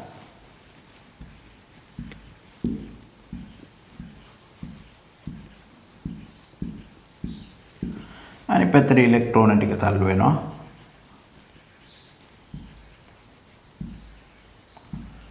මැද සංධිය අසල වාහක මුක්ත ප්‍රදේශයක් ඇති වෙනවා.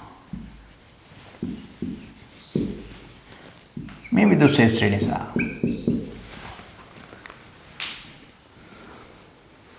ඔය සිද්ධිය වෙනවා සංධිය හදද්දී. එතකොට මේ වාහක මුක්ත ප්‍රදේශයට අපි කියන්නේ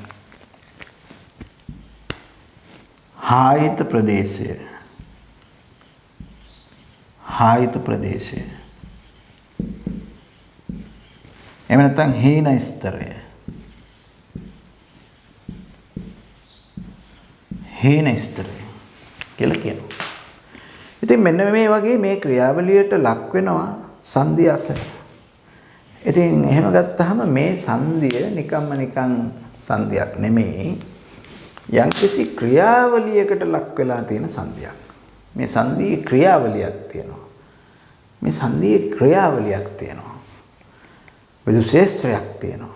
වාහක මුක්ත ප්‍රදේශයක් ඇති වෙලා තියෙනවා. නිකම්ම එකතකට අර අජීව කියලා කියන්නේ මේක ජීවයක් නැහැ අජීව තමයි. නමුත් මේක නිකන් තියෙන එකක් නෙමෙයි. යම්කිසි ක්‍රියාවලියක් යම්කිසි යාන්ත්‍රණයක් තියෙන මේ සංධියේ. යම්කිසි මෙකැනිසම් එකක් තියෙන මේ සංධියේ. ඒ නිකන් සංධියක් නෙමෙයි. ක්‍රියාවලියක් තියෙන සංධියක්. ඉතින් මේ වගේ සංධියකට තමයි අපි කියන්නේ PN සංධියක්. PN සංධියක්. එහෙම නැත්නම් සංධි ඩයෝඩය. PN සංධි ඩයෝඩය කියන්නේ ඕක. PN සංධි ඩයෝඩය කියලා කියනවා ඔකට. ඉතින් මේ ඩයෝඩයට නැත්නම් මේ PN සංධියට විශේෂ හැකියාවක් තියෙනවා. මේක එක අතකට සන්නායකයක්. මේ සංධිය කියලා ගත් මේ සංධියත් සන්නායකයක්. මොකද මේ සංධිය හරහා විදුලිය ගමන් කරන්න පුළුවන්. හැබැයි මේ සන්නායකේ අපි ඕමික නොවන සන්නායකයක් හැටියට තමයි හඳුන්වන්නේ. ඕමික නොවන සන්නායකයක්. නන්-ඕමික ඕමික නොවන සන්නායකයක් විදිහට තමයි හඳුන්වන්නේ. මොකද දැන් ළමයි දන්න ඕමික සන්නායක වල හැටි. ඕමික සන්නායක වල ස්වභාවය තමයි ඕම් නියමයේ පිළිපදින එක. සන්නායකයේ තුලින් ගලන විදුලි ධාරාව ඒ හරහා යොදා ඇති විභවාන්තරයට අනුලෝමව සමානුපාතික වේ. සම්පූර්ණයෙන්ම කිව්වොත් එහෙම සන්නායකයක උෂ්ණත්වය සහ අනෙකුත් භෞතික තත්ත්ව නියතව පවතින විට සන්නායකයේ තුලින් ගලා යන විදුලි ධාරාව සන්නායකයේ හරහා යොදනු ලබන විභවාන්තරයට අනුලෝමව සමානුපාතික වේ කියලා අපිට ඕම් නියමයේ සම්පූර්ණයෙන් කියන්න පුළුවන්. ඉතින් ඕම් නියමයට අනුව අපි යොදන විභවාන්තරය සහ ධාරාව අතර ප්‍රස්ථාරයක් ඇන්දොත් මෙන්න මෙහෙම සරල රේඛීය ප්‍රස්ථාරයක් එනවා මූල ලක්ෂය හරහා. විභවාන්තරය වැඩි වෙන්න ධාරාවත් වැඩි වෙනවා. ඒ වගේම සන්නායකයේ ඒ භාවිතා කරපු සන්නායකයේ දෙකලවරට විභවාන්තරය යොදද්දී එක පැත්තක් ඉහළ විභවයට අනිත් පැත්ත පහළ විභවයටපත් කරනවානේ. එතකොට ඉහළ විභවයේ සිට පහළ විභවයේ දැසට තමයි විභවාන්තරය එන්නේ. ඒ වගේම ඉහළ විභවයේ සිට පහළ විභවය දක්වා තමයි ධාරාව යන්නේ. ඉතින් අපි ඔය විභව මාරු කළොත් එහෙම. කියන්නේ ධන විභවය ඍණ විභවය දීලා තියෙන පැත්තට ධන විභවය දීලා ධන විභවය දීලා තිබුණු පැත්තට ඍණ විභවය දුන්නොත් එහෙම. ඒ කියන්නේ අපි ඔකට කියනවා මේ යොදන විභවාන්තරයේ ද්‍රව්‍යතාවය වෙනස් කරනවා කියලා. එහෙම නැත්නම් ද්‍රව්‍යතාවයේ ප්‍රතිවිරුද්ධ අතට හරවනවා කියලා. එහෙම ද්‍රව්‍යතාවයේ ප්‍රතිවිරුද්ධ අතට හැරෙවුවොත් අපි හිතමු වෙන මෙහෙම දැන් ඉස්සෙල්ලා මේ පැත්ත ධන මේ පැත්ත ඍණ කියලා ගන්නවා. පස්සේ මේ පැත්ත ඍණ මේ පැත්ත ධන කියලා ගන්නවා. සන්නායකේ. කියන්නේ ද්‍රව්‍යතාවයේ ප්‍රතිවිරුද්ධ අතට හරවනවා කියන්නේ. ඒතකොට එහෙම ද්‍රව්‍යතාවයේ විරුද්ධ අතට හැරෙව්වත් තාමත් මේක ඕම් නියමයේ පිළිපදිනවා. ඕම් නියමයට අනුව ධාරාව ගමන් කරනවා. මේ පැත්ත ධන විභවය තියාගත්තොත් එහාට ධාරාව යනවා. ඒ පැත්ත ධන විභවය තියාගත්තොත් එහෙනම් මෙහෙට ධාරාව වෙනවා. ඕම් නියමයට අනුවම තවදුරටත් ධාරාව ගලනවා. ඒකට ඒක තමයි මේ ඕමික සන්නායකයක ස්වභාවය. සාමාන්‍ය සන්නායක ඕමික සන්නායක. නමුත් මේ PN සංදිය කියලා කියන්නේ ඕමික සන්නායකයක් නෙමෙයි. ඒක ඕමික නොවන සන්නායකයක්. කරුණු දෙකක් මත එකක් තමයි ද්‍රව්‍යතාවය වෙනස් කරපුවාම ධාරාව යන්නේ. ඒ කියන්නේ එක පැත්තක් ධන විභවයටපත් කරලා අනිත් පැත්ත ඍණ විභවයටපත් කරපුවාම ධාරාව ගලනවා කියලා හිතමු. මම කියන්නම් ඒක කොයි පැත්ත ධන විභවයටපත් කරලා කොයි පැත්ත ඍණ විභවයටපත් කරපුවාම ධාරාව ගලන්නේ කියලා. හිතමුකෝ අපි එහෙම ධාරාව ගලනවා කියලා. හැබැයි අපි ඔගේ ද්‍රව්‍යතාවය වෙනස් කළොත් එහෙම ඒ ඍණ විභවයටපත් කරලා තියෙන පැත්ත ධන විභවයටපත් කරලා ධන විභවයටපත් කරලා තිබුණු පැත්ත ඍණ විභවයටපත් කළොත් එහෙනම් ධාරාව ගලන්නේ නැහැ.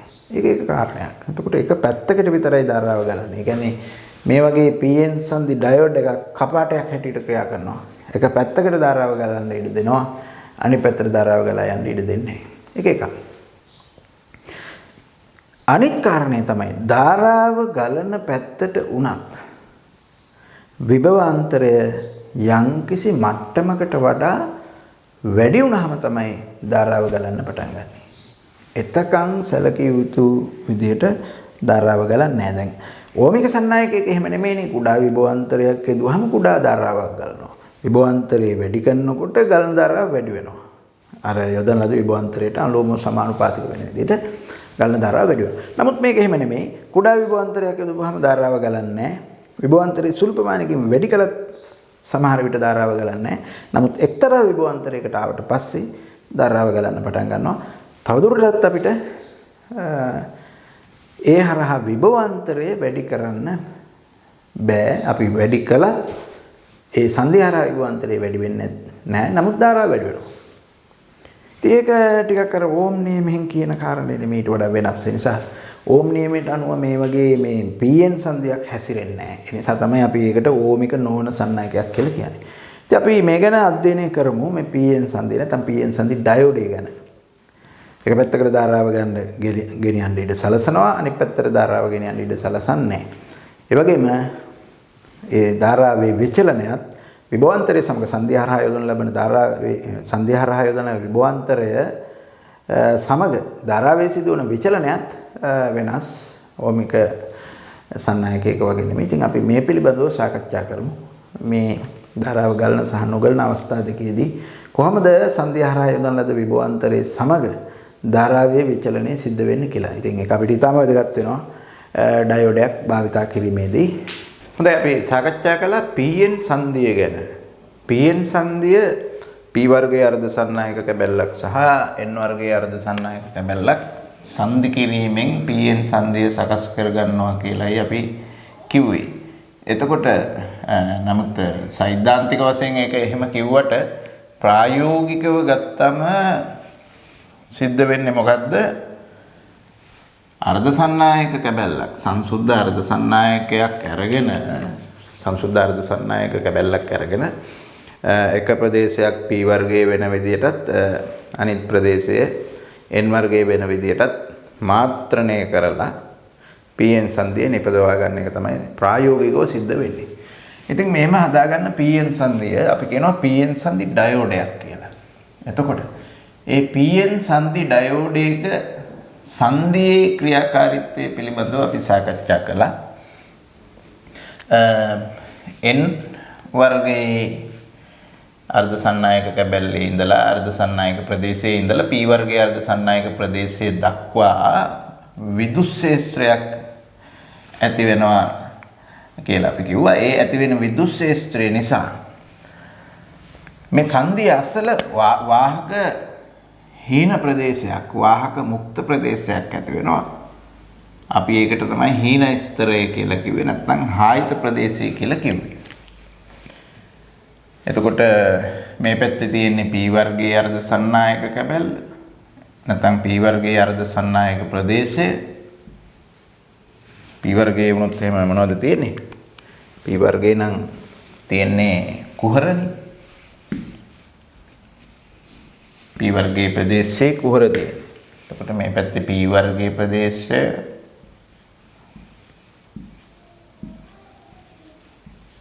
ඔය වගේ මම මේ නිරූපණය කරන්නේ කුහර. එතකොට අනිත් පැත්තේ තියෙන්නේ අනිත් පැත්ත N වර්ගයේ ප්‍රදේශය.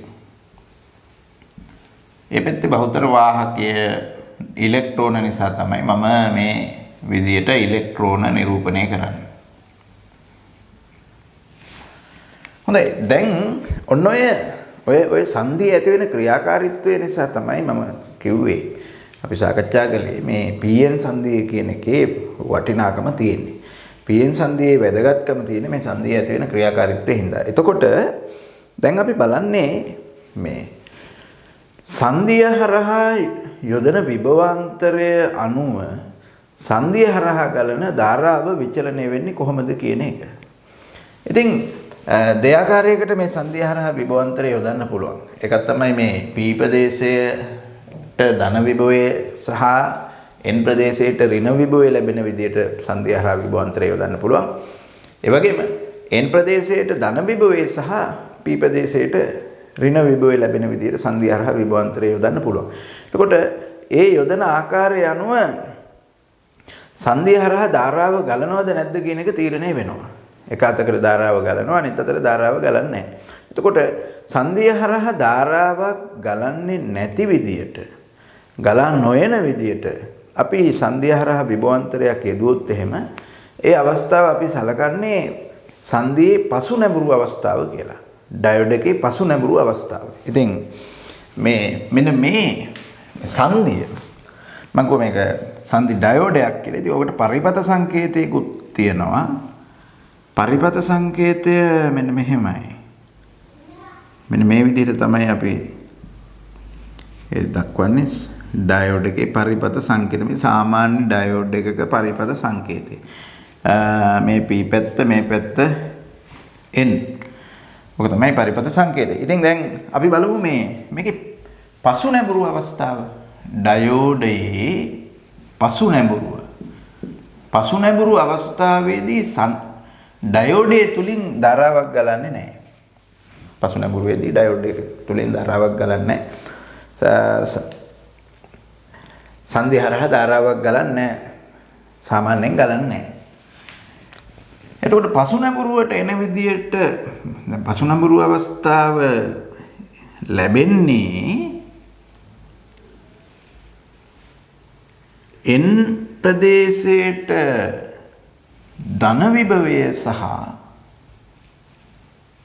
මේ පැත්ත N, මේ පැත්ත P, N ප්‍රදේශයට ධන විභවය සහ P ප්‍රදේශයට ඍණ විභවය ලැබෙන විදියට විභවාන්තරය යොදපුවාම N වලට ධන විභවයත් P වලට ඍණ විභවයත් ලැබෙන විදියට සංධිය හරහා විභවාන්තරය යොදපුවාම සංධිය නැත්නම් ඒ ඩයෝඩ් එක පසු නැඹුරුවටපත් වෙනවා. ඒ කියන්නේ ධාරාව නොගලන තත්ත්වයටපත් වෙනවා. බලන්න මොකද්ද එතෙන්දි වෙන්නේ කියලා. මෙහෙමයි. දැන් මේ N සිට P දෙසට සංධිය හරහා තියෙනවනේ විදුත් ශේෂ්ත්‍රයක්. N සිට P දෙසට සංධිය හරහා තියෙන විදුත් ශේෂ්ත්‍රයක්. මේ සංධිය නිර්මාණය කිරීමේදී, සංධිය සකස් කිරීමේදීම තමයි මේ විදුත් ශේෂ්ත්‍රය ඇති වෙන්නේ. එතකොට ඒ විදුත් ශේෂ්ත්‍රයේ හින්දා සංධිය අසල යම්කිසි කොටසක්, ප්‍රදේශයක් වාහක මුක්ත ප්‍රදේශයක් බවට පත් වෙනවා. ඒ නිසා මේ පැත්තේ වාහක මේ පැත්තටවත්, මේ පැත්තේ වාහක මේ පැත්තටවත් යන්නේ නැහැ. දැන් මේ බාහිර විභවාන්තරය යොදපුවාම එන් ප්‍රදේශයට ධන විභවයේ සහ පී ප්‍රදේශයට ඍණ විභවයේ ලැබෙන විදියට මේ රූප සටහනේ දක්වලා තියෙන ආකාරයට ඒ යොදන බාහිර විභවාන්තරය නිසා ඇති වෙනවා විදුලි ශේෂ්ත්‍රයක්. එතකොට දැන් සංධිය හරහා විදුලි ශේෂ්ත්‍රයක් කොහොමදත් තිබුණා. ඒක තියෙන්නේ n සිට p දෙසට. එතකොට බාහිර විභවාන්තරයේ යොදපුවාම n වලට ධන විභවය ලැබෙන විදියට එතකොට බාහිර විභවාන්තරය නිසා විදුලි ශේෂ්ත්‍රයක් ඇති වෙනවා n සිට p දෙසට. දැන් බලන්න. දැන්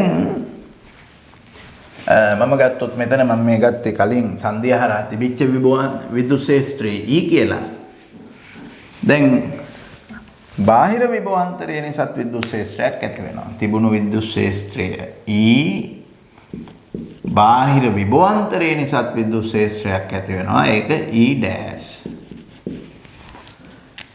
දැන් සංධිය හරහා මේ විදුලි ශේෂ්ත්‍ර දෙකම එකම අතරනේ තියෙන්නේ. n සිට p දෙසට තමයි විදුලි ශේෂ්ත්‍ර දෙකම තියෙන්නේ. ඒ නිසා සංධිය හරහා තියෙන සඵල විදුලි ශේෂ්ත්‍රයේ ප්‍රබලතාවය වැඩි වෙනවා.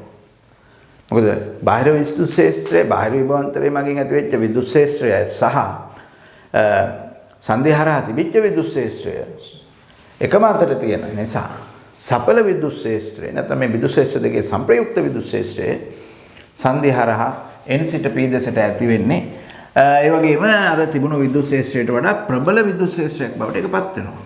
දැන් ඒ නිසා මොකද වෙන්නේ? මේ හායිත ප්‍රදේශයේ පළල වැඩි වෙනවා. හායිත ප්‍රදේශයේ පළල වැඩි වෙනවා. මොකද මේ විදුලි ශේෂ්ත්‍රයේ ප්‍රබලතාවය වැඩි වෙනකොට හායිත ප්‍රදේශයේ පළල වැඩි වෙනවා. මෙතන හායිත ප්‍රදේශය. හායිත ප්‍රදේශය ඔය හායිත ප්‍රදේශයේ පළල වැඩි වෙනවා. දැන් අපි හිතමුකෝ මේ විභවාන්තරය බාහිරින් යොදලා තියෙන විභවාන්තරය අපි තව වැඩි කළොත් එහෙම බාහිර විදුලි ශේෂ්ත්‍රයේ බාහිර විභවාන්තරය මගින් ඇති කරන විදුලි ශේෂ්ත්‍රය තවත් වැඩි වෙනවා. එතකොට සංධිය හරහා තියෙන සඵල විදුලි ශේෂ්ත්‍රයේ ප්‍රබලතාවය තවත් වැඩි වෙනවා. හායිත ප්‍රදේශයේ පළල තවත් වැඩි වෙන එකයි වෙන්නේ. තවත් පළල වැඩි වෙනවා. ඉතින් හායිත ප්‍රදේශයේ පළල වැඩි වෙන්න සංධිය හරහා ධාරාවක් ගලන්න තියෙන හැකියාව අඩු වෙනවා. ඒ නිසා සංධිය හරහා ධාරාවක් ගලන්නේ නැහැ. මේ විදියට විභවාන්තරයේ යොදපුවාම n වලට ධන විභවය සහ p වලට ඍණ විභවය ලැබෙන විදියට සංධිය හරහා විභවාන්තරයේ යොදපුවාම සංධිය හරහා ධාරාව ගැලීමක් සිද්ධ වෙන්නේ නැහැ. ඉතින් ඒ නිසා මේ විදියට ඒ යොදන විභවාන්තරය අපි කියනවා පසු නැඹුරු විභවාන්තරය කියලා. ඒ වගේම මේ අවස්ථාව ඩයෝඩ් එක පත් වෙලා තියෙන මේ අවස්ථාව පසු නැඹුරු අවස්ථාව කියලා කියනවා. ඉතින් මේක මම පරිපත සංකේතයේ ඇසුරෙන් දැක්වුවොත් පසු නැඹුරු අවස්ථාව ඩයෝඩේ දක්වන්න පුළුවන්. ඔන්නෝම මේ තියෙන්නේ සාමාන්‍ය ඩයෝඩය. එතකොට ඒක මේ පැත්තට ඍණ විභව වෙන විදිහට තමයි බාහිර විභවාන්තරය යොදන්න ඕන. ඔන්න ඔය විදිහට අපිට දක්වන්න පුළුවන්. එතකොට මෙහෙම තියෙනවා නම් මේ ඩයෝඩ් එකේ පසු නැඹුරු අවස්ථාව තමයි මේ දක්වලා තියෙන්නේ. ඉතින් පසු නැඹුරු අවස්ථාවේදී ධාරාව ගලන්නේ නැහැ. පසු නැඹුරු අවස්ථාවේදී මේ ඩයෝඩ් එක හරහා ධාරාව ගලන්නේ නැහැ. I සමානයි බිඳුවයි. I සමානයි බිඳුවයි විදිහට තමයි සලකන්නේ. ඊටා කුඩා කාන්දු ධාරාවක් ගලන්න පුළුවන්. නමුත් අපි ඒක සලකන්නේ I සමානයි බිඳුව කියලා. මේ සුළුතර වාහක වලින් ඊටා කුඩා කාන්දු ධාරාවක් ගැලීමේ හැකියාවක් තියෙනවා. නමුත් අපි ඒකට සලකන්නේ අපි සලකන්නේ ගලන ධාරාව ශූන්‍යයි කියලා. ධාරාවක් ගලන්නේ නැහැ කියලා තමයි අපි සලකන්නේ පසු නැඹුරු අවස්ථාවේදී. හැබැයි ඉතින් මේ ප්‍රායෝගික ඩයෝඩ් එකක මේ පසු නැඹුරු විභවාන්තරය අපි ටික ටික වැඩි කළොත් මේ පසු නැඹුරු විභවාන්තරය අපි ක්‍රමයෙන් වැඩි කළොත් එහෙම අපිට දකින්න ලැබෙන්නේ යම් එක්තරා සීමාවක් දක්වා ධාරාව ගලන්නේ නැති බව. ධාරාව ගලන්නේ නැහැ කියන එක අපිට නිරීක්ෂණය කරන්න පුළුවන් එක්තරා සීමාවක් දක්වා. ඉතින් මම මේක නිරූපණය කරන්නකො මේ VI ප්‍රස්තාවය. ඒ කියන්නේ විභවාන්තරයට ඉදිරියෙන් ධාරාව මේ ඩයෝඩ් එක හරහා යොදනු ලබන විභවාන්තරයට ඉදිරියෙන් ඒ හරහා ගලන ධාරාවේ විචලනය නිරූපණය කරන ප්‍රස්ථාරය VI ප්‍රස්ථාරය. ඔකට VI ලාක්ෂණික වක්‍රය කියලා කියනවා. ඩයෝඩ් එක VI ලාක්ෂණික වක්‍රය. එතකොට ඉතින් මේ පසු නැඹුරු විභවාන්තරය මම ඍණ විභව අන්තරයක් හැටියට දක්වන්නේ. ඉතින් මේ පසු නැඹුරු විභවාන්තරය වැඩි කරනකොට මේ පැත්තට තමයි පසු නැඹුරු විභවාන්තරය වැඩි වෙන්නේ. ඊතා සුළු ප්‍රතිවිරුද්ධ ධාරාවක් ගලන හින්දා මම චුට්ටක් මේ තිරස්සක්සයට පහලින් අඳින්නේ. ඊතා සුළු කාන්දු ධාරාවක් ගලන්න පුළුවන් ප්‍රායෝගික ඩයෝඩ් එකක පසු නැඹුරු විභවාන්තරය තවදුරටත් වැඩි කළත් යම් අවස්ථාවක් දක්වාම ඒ ගලන ධාරාවේ වෙනසක් වෙන්නේ නැහැ. තොසෙම කියනවා නම් අපි සලකන්නේ ගලන ධාරාව ගලන්නේ නැහැ කියලානේ. නමුත් ඊතා සුළු කාන්දු ධාරාවක් ගලනවා. ඒ කල ඊතා සුළු කාන්දු ධාරාවේ වෙනසක් වෙන්නේ නැහැ. නැත්තම් ධාරාව ගලන්නේ නැහැ කියන தත්ත්වය වෙනස් වෙන්නේ නැහැ. අපි හිතමු ධාරාව ගලන්නේ නැහැ කියලා. එක්තරා අවස්ථාවක් වෙනකම්ම පසු නැඹුරු විභවාන්තරය මෙහෙම වැඩි කරගෙන ආවට පසු නැඹුරුව. ඒ කියන්නේ මම මේක දක්වලා තියෙන ඍණ විභවාන්තරයක් හැටියට. අනිත් පැත්තට තියෙන විභවාන්තරය. ඉතින් මේ පසු නැඹුරු විභවාන්තරය වැඩි කරගෙන ආවට ධාරා ගැලීමක් සිද්ධ වෙන්නේ නැහැ. නමුත් එක්තරා පසු නැඹුරු විභවාන්තර එක්තරා අගයකදී මෙන්න මේ බොහොම ශීඝ්‍රයෙන් ධාරාවක් ගලන්න පටන් ගන්නවා. බොහොම ශීඝ්‍රයෙන් ධාරාවක් ගලන්න පටන් ගන්නවා මේ පසු නැඹුරු විභවාන්තර එක්තරා අගයකදී. අපි ගමුකෝ VB කියලා. පසු නැඹුරු විභවාන්තරයේ ඔන්න ඔයාගේදී ශීඝ්‍රයෙන් ධාරාවක් ගලන්න පටන් ගන්නවා. ඉතින් එතෙන්ද හිතුවොත් එහෙම හරි දැන් අමාරුවෙන් හරි ධාරාව යන්න පටන් ගත්තා කියලා. අත් වශයෙන්ම ඒක නෙමෙයි උතන සිද්ධ වෙලා තියෙන්නේ. සිද්ධ වුණේ ඩයෝඩ් එක බිඳ වැටීම, සංදිය බිඳ වැටීම. මේ VB කියන අගය සංදියේ බිඳ වැටුම් වෝල්ටීයතාවය කියලා හඳුන්වනවා. බිඳ වැටුම් වෝල්ටීයතාවය. එහෙම නැත්නම් බ්‍රේක් ඩවුන් වෝල්ටේජ්. අපි ඒකට කියනවා බ්‍රේක් ඩවුන් වෝල්ටේජ් එක. සංදියේ බිඳ වැටුම් වෝල්ටීයතාවය. ඉතින් ඒ බිඳ වැටුම් වෝල්ටීයතාවය ඇති වුණාට පස්සේ පසු නැඹුරු ධාරාවක් ගලන්න යනවා සෑහෙන පසු නැඹුරු ධාරාවක් ගලනවා. ඩයෝඩ් එක එතනින් ඉවරයි. ඩයෝඩය සංදියේ ක්‍රියාකාරීත්වය සම්පූර්ණයෙන්ම එතනින් ඉවර වෙනවා. ඒ නිසා අපි කියන ඩයෝඩ් එක සමහරට පිච්චිලා ගියා, විනාශ වුණා, ඩයෝඩ් එක සංදිය විනාශ වුණා. ඩයෝඩ් එක ඉවරයි. ආයේ ඩයෝඩ් එකක් හැටියට භාවිත කරන්න පුළුවන් කමක් නැහැ.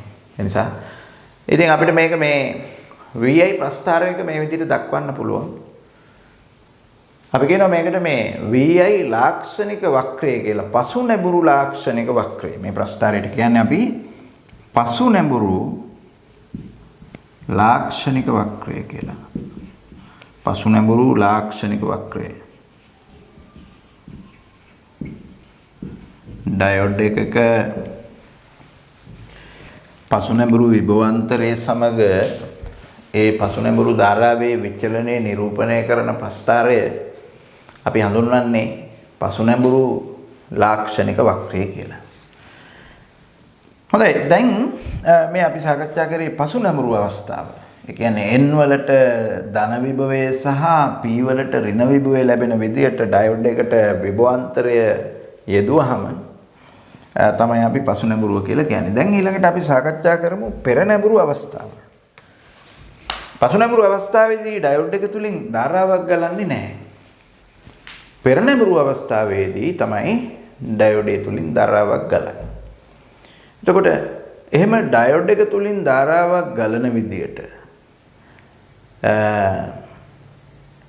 විභවාන්තරය එහෙම නැත්නම් ඩයෝඩේ පසු නැඹුරු වෙන විදිහට විභවාන්තරයේ සපයනවා නම් අපි විභවාන්තරයේ සපයන්න ඕන P ප්‍රදේශයට ධන විභවය සහ N ප්‍රදේශයට ඍණ විභවය ලැබෙන විදිහට. P ප්‍රදේශයට ධන විභවයත් N ප්‍රදේශයට ඍණ විභවයත් ලැබෙන විදිහට තමයි ඩයෝඩ් එක හරහා විභවාන්තරය සපයන්න ඕන. මෙහෙම මම ගන්නම්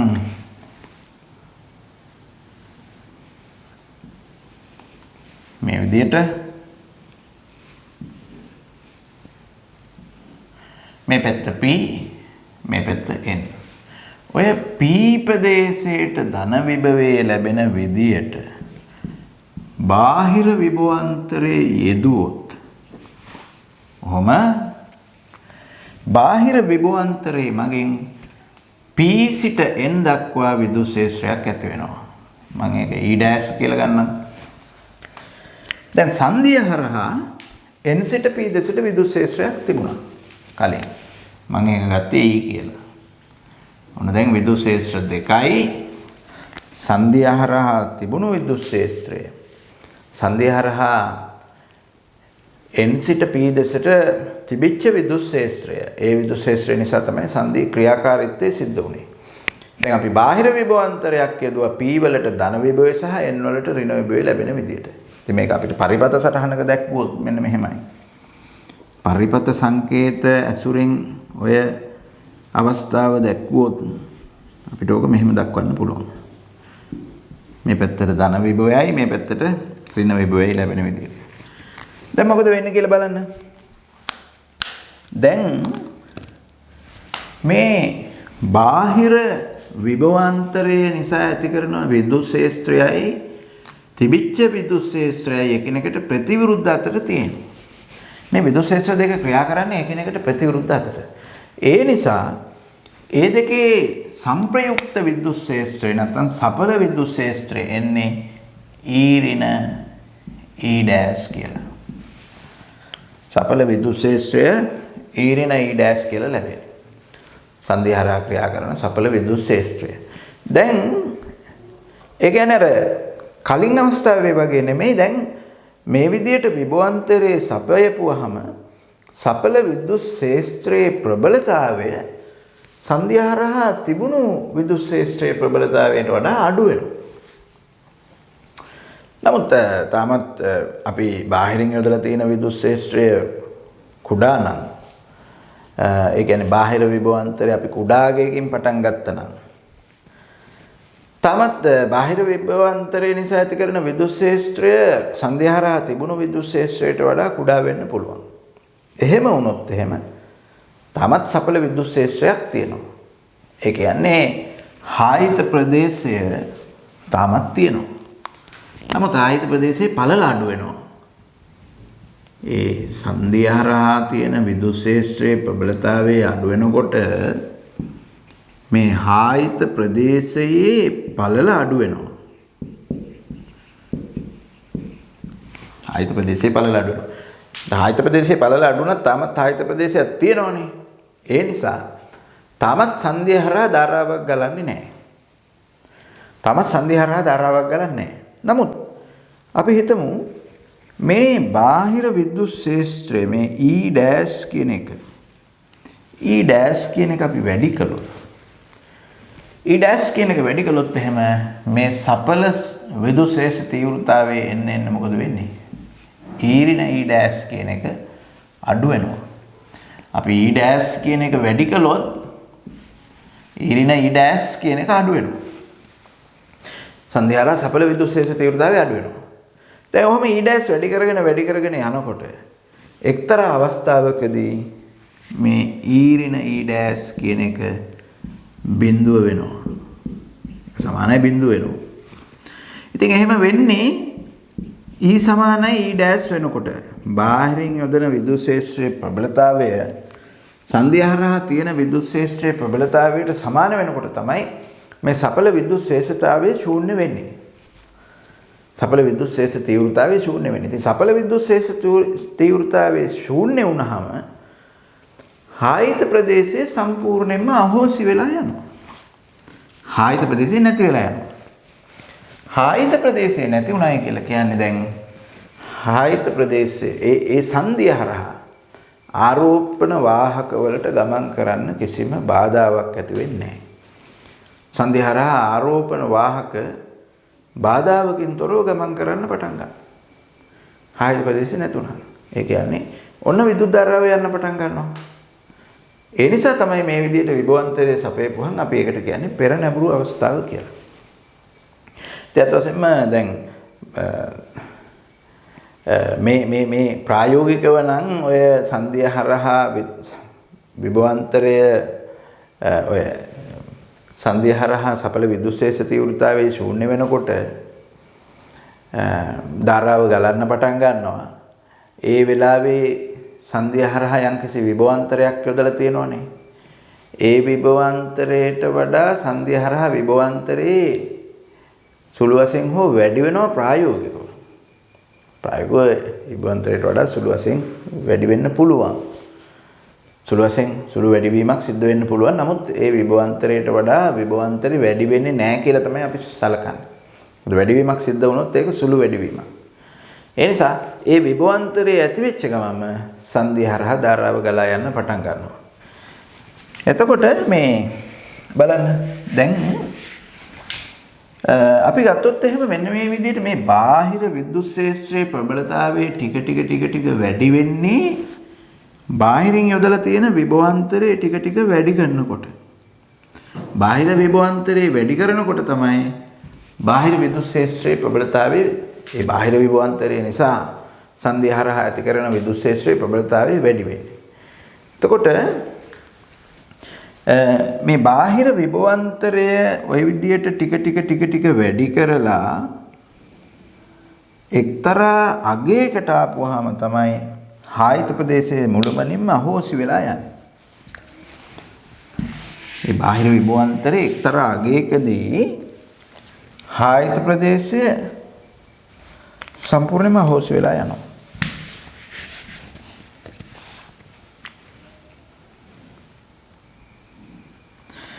එතකන් අපි බාහිර විද්‍යුත් විභවාන්තරය සංධිය හරහා තියෙන මේ බාහිර විභවාන්තරයේ වැඩි කළාට සංධිය හරහා ගලන ධාරාවේ වැඩිවීම අපිට ලොකු වැඩිවීමක් දකින්න ලැබෙන්නේ නැහැ. ඒක ශූන්‍යයට ආසන්නයි කියලා හිතන්න පුළුවන්. සංධිය හරහා ගලන ධාරාවේ ලොකු වැඩිවීමක් දකින්න ලැබෙන්නේ නැහැ. හැබැයි මේ බාහිර විභවාන්තරය අර E' සමාන E කියන අවස්ථාවට අදාළ විභවාන්තරයට පත් වුනහම සංධිය හරහා ගලා යන ධාරාව මෙහෙම ශීඝ්‍රයෙන් වැඩි වෙනවා කියලා නිරීක්ෂණය කරන්න පුළුවන්. අපගේ ප්‍රායෝගික ඩයෝඩ් එක නම් ඔහොම හැඩයක් එන්නේ.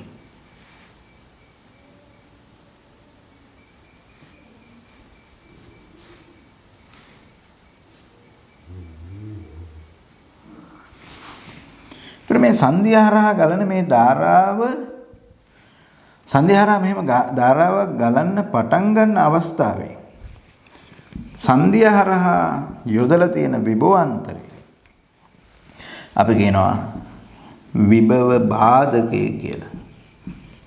potential barrier. ඒකට අපි කියන්නේ විභව බාධකය කියලා. විභව බාධකය.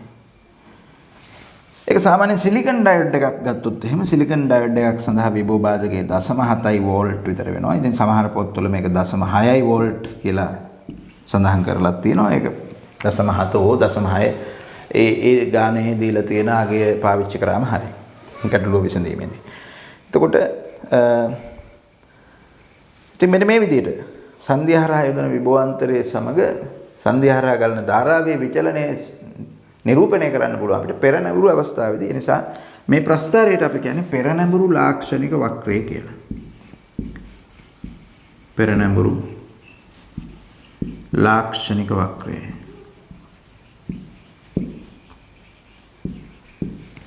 පෙරනැඹුරු ලාක්ෂණික වක්‍රය කියලා තමයි ඔය ප්‍රස්ථාරයට කියන්නේ. එතකොට දැන් මේ හැඩය තමයි එන්නේ ප්‍රායෝගික ඩයෝඩ් එකක් සඳහා. ඒ කියන්නේ ප්‍රායෝගික ඩයෝඩ් කියලා කියන්නේ අපිට භාවිතා කරන්න තියෙන ප්‍රායෝගිකව භාවිතා කරන ඩයෝඩ් වල ඕක තමයි විදිය. නමුත් ආසන්න වශයෙන් පරිපූර්ණ තත්වයෙන් හැසිරෙන ඩයෝඩ් එකක් නම් ආසන්න වශයෙන් පරිපූර්ණ තත්වයෙන් හැසිරෙන ඩයෝඩ් එකක් ගත්තොත් එහෙම ඒ වගේ ඩයෝඩ් එකක පෙරනැඹුරු ලාක්ෂණික වක්‍රය අපි අඳින්නේ මෙන්න මෙහෙම. විභව බාධකයේ මෙතන විභව බාධකයේ දක්වා පෙරනැඹුරු විභවාන්තරය වැඩි වුණාම එකපාරට ධාරාව ගලාගෙන යන්න පටන් ගන්නවා. ඊට පස්සේ විභවාන්තරේ වැඩිවීමක් සිද්ධ වෙන්නේ නැහැ. නමුත් ප්‍රායෝගික ඩයෝඩ් එකක මෙන්න මේ වගේ සුළු වශයෙන් වැඩිවීමක් අපිට පෙන්වන්න පුළුවන්. සුළු වැඩිවීමක් විභව බාධකයේ පහු කරලා සුළු වැඩිවීමක් කියන්න පුළුවන්. නමුත් පරිපූර්ණ ආසන වශයෙන් පරිපූර්ණ එකක මේ වගේ වැඩිවීමක් සිද්ධ වෙන්නේ නැහැ. විභව බාධකයේ කියන අගයට ආපුවාම يعني ධාරාව පටන් ගන්න මොහොතේදී සංධිය හරහා තියෙන පෙරනැඹුරු විභවාන්තරය තමයි අපි විභව බාධකය කියලා කියන්නේ. අන්න ඒ අගයට ආව ගමන් සංධිය හරහා ධාරාව ගලා යන්න පටන් ගන්නවා. පසු නැඹුරුව ගත්තොත් එහෙම බිඳ වැටුම් වෝල්ටීයතාවයට එනකම්ම ගලන ධාරාව ශූන්‍යයි. බිඳ වැටුම් වෝල්ටීයතාවයේදී ඔහම බිඳ වැටුම් ධාරාවක් නැත්නම් පසු නැඹුරු ධාරාවක් මේක විශාල ධාරාවක්. පසු නැඹුරු ධාරාවක් විශාල වශයෙන් ගලාගෙන යන්න පටන් ගන්නවා. එතකොට මේ ආසන්න වශයෙන් පරිපූර්ණ ඩයෝඩ් එකක්. ඒ ආසන්න වශයෙන් පරිපූර්ණ ඩයෝඩ් එකක ලාක්ෂණික වක්‍ර පෙරනැඹුරු ලාක්ෂණික වක්‍රයයි පසු නැඹුරු ලාක්ෂණික වක්‍රයයි දෙකම එකට මම මේ ඇදලා තියෙන්නේ. ප්‍රායෝගික ඩයෝඩ් එකකත් පෙරනැඹුරු සහ පසු නැඹුරු ලාක්ෂණික වක්‍ර දෙකම අපිට එකම ප්‍රස්ථාරයක දක්වන්න පුළුවන්. මේක මේ ආසන්න පරිපූර්ණ ඩයෝඩ් එක. ආසන්න පරිපූර්ණ ඩයෝඩ් ආසන්න පරිපූර්ණ ඊළඟට මේ ප්‍රායෝගික ඩයෝඩ් එක. ප්‍රායෝගික ඩයෝඩ් එක.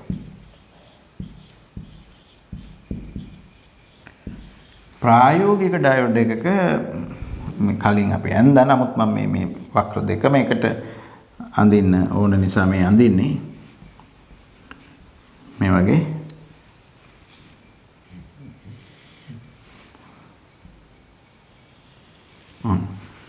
පෙරනැඹුරු වක්‍රයයි පෙරනැඹුරු ලාක්ෂණික වක්‍රයයි පසු නැඹුරු ලාක්ෂණික වක්‍රයයි දෙකම මෙතන තියෙනවා. මේක පෙරනැඹුරු ලාක්ෂණික වක්‍රය, මේක පසු නැඹුරු ලාක්ෂණික වක්‍රය. මේ වගේ අගයක් තමයි විභව බාධකයේ තියෙන්නේ. මෙතන තියෙන්නේ බිඳ වැටුම් වෝල්ටීයතාවය. හොඳයි, දැන් පරිපූර්ණ ඩයෝඩ් එකක් ගත්තොත් එහෙම පරිපූර්ණ ඩයෝඩ් එක පරිපූර්ණ කියලා කියන ඒවා ඇත්ත වශයෙන්ම ප්‍රායෝගික නැහැ. ප්‍රායෝගිකව තියෙන ඒවාට නෙමෙයි පරිපූර්ණ කියලා කියන්නේ.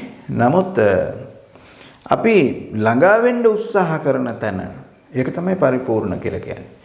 අපිට එහෙම ඩයෝඩ් එකක් නිෂ්පාදනය කරගන්න පුළුවන් වුණොත් දැන් අපි උත්සාහ කරන්නේ සාමාන්‍ය ඩයෝඩ් එකක් හැකියපමණ පරිපූර්ණ තත්වයට ආසන්න වෙන විදිහට හදන්නනේ. ඒ පරිපූර්ණ කියන එකේ අදහස ඒකයි. ඒ වගේ ප්‍රායෝගිකව නැහැ. නමුත් ඒක අපිට මොඩල් එකක්. එතකොට අපි මේ මොඩල් එක භාවිතා කරනවා සමහර තැන්වලදී අපි මේ මොඩල් එක දිහා බලාගෙන තමයි නිෂ්පාදනය කරන්නේ යම් යම් දේවල් කරන්නේ. මොකද ඒකට ආසන්න වෙන විදියට අනිත් ඒවා හදාගන්න තමයි උත්සාහ කරන්නේ. තියනවා ගත්තාම පරිපූර්ණ ඩයෝඩ් එකක අපිට VI ලාක්ෂණික වක්‍රය දක්වන්න පුළුවන් මෙහෙම. පෙරනැඹුරුවේදී ධාරාව ගලනවා. මෙන්න මේ ධාරාව දක්වනවා මෙහෙම. පෙරනැඹුරු ධාරාව. පෙරනැඹුරු කරපු ගමන් ඒකට විභව බාධකයක් අපි පෙන්වන්නේ නැහැ. පෙරනැඹුරුවේදී විභව බාධකයක් ඇති වෙන්නේ නැහැ. පෙරනැඹුරු කරපු ගමන් ධාරාව ගලන්න පටන් ගන්නවා. ඒක තමයි මේ පරිපූර්ණ ඩයෝඩ් එකක තියෙන ස්වභාවය. පසු නැඹුරු කරපුවාම මොකද වෙන්නේ? ධාරාව ගලන්නේ නැහැ. පසු නැඹුරුවේදී ධාරාව ගලන්නේ නැහැ. මේ පසු නැඹුරුව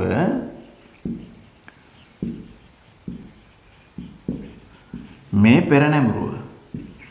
පෙරනැඹුරුවේදී ධාරාව ගලනවා, විභව බාධකයක් නැහැ. පසු නැඹුරුවේදී ධාරාව ගලන්නේ නැහැ.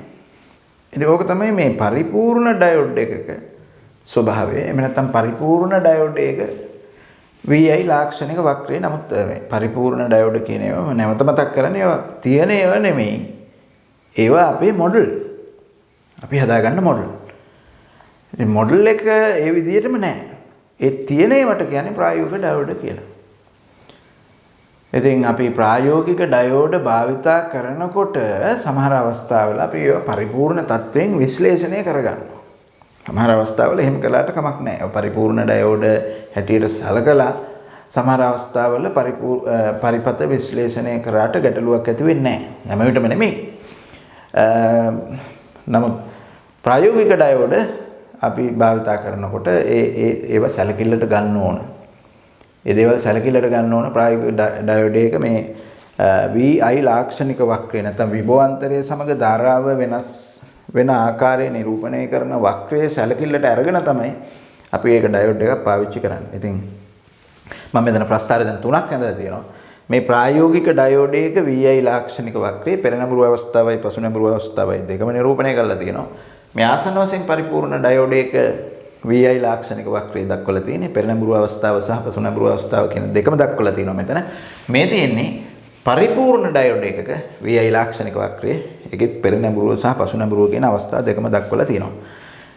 හොඳයි දැන් අපිට ඊළඟට කතා කරන්න තියෙන්නේ මේ පොදුවේ ඩයෝඩ ගැන තමයි අපි මේ සාකච්ඡා කළේ. අර්ධ සන්නායක භාවිතා කරලා P වර්ගයේ අර්ධ සන්නායක හැදුවා, N වර්ගයේ අර්ධ සන්නායක හැදුවා. එතකොට P වර්ගයේ සහ N වර්ගයේ අර්ධ සන්නායක එක්කහු ගල්ලා ඒව නැත්නම් සංදි කරලා PN සංදියක් හදාගත්තා. ඒ PN සංදියට තමයි අපි මේ ඩයෝඩ් එක කියලා කිව්වේ. එතකොට ඩයෝඩ් එකේ හැසිරීම පිළිබඳව තමයි අපි දැන් මේ සාකච්ඡා කළේ. දැන් ඊළඟට අපි විවිධ ඩයෝඩ වර්ග කීපයක් පිළිබඳව සාකච්ඡා කරමු. මොකද පරිපථවල ඉලෙක්ට්‍රොනික පරිපථවල විවිධ අවශ්‍යතාවයන් සඳහා වෙනස් ඩයෝඩ භාවිතා කරනවා. ඒ නිසා අපි එවැනි ඩයෝඩ කීපයක් පිළිබඳව සාකච්ඡා කරමු.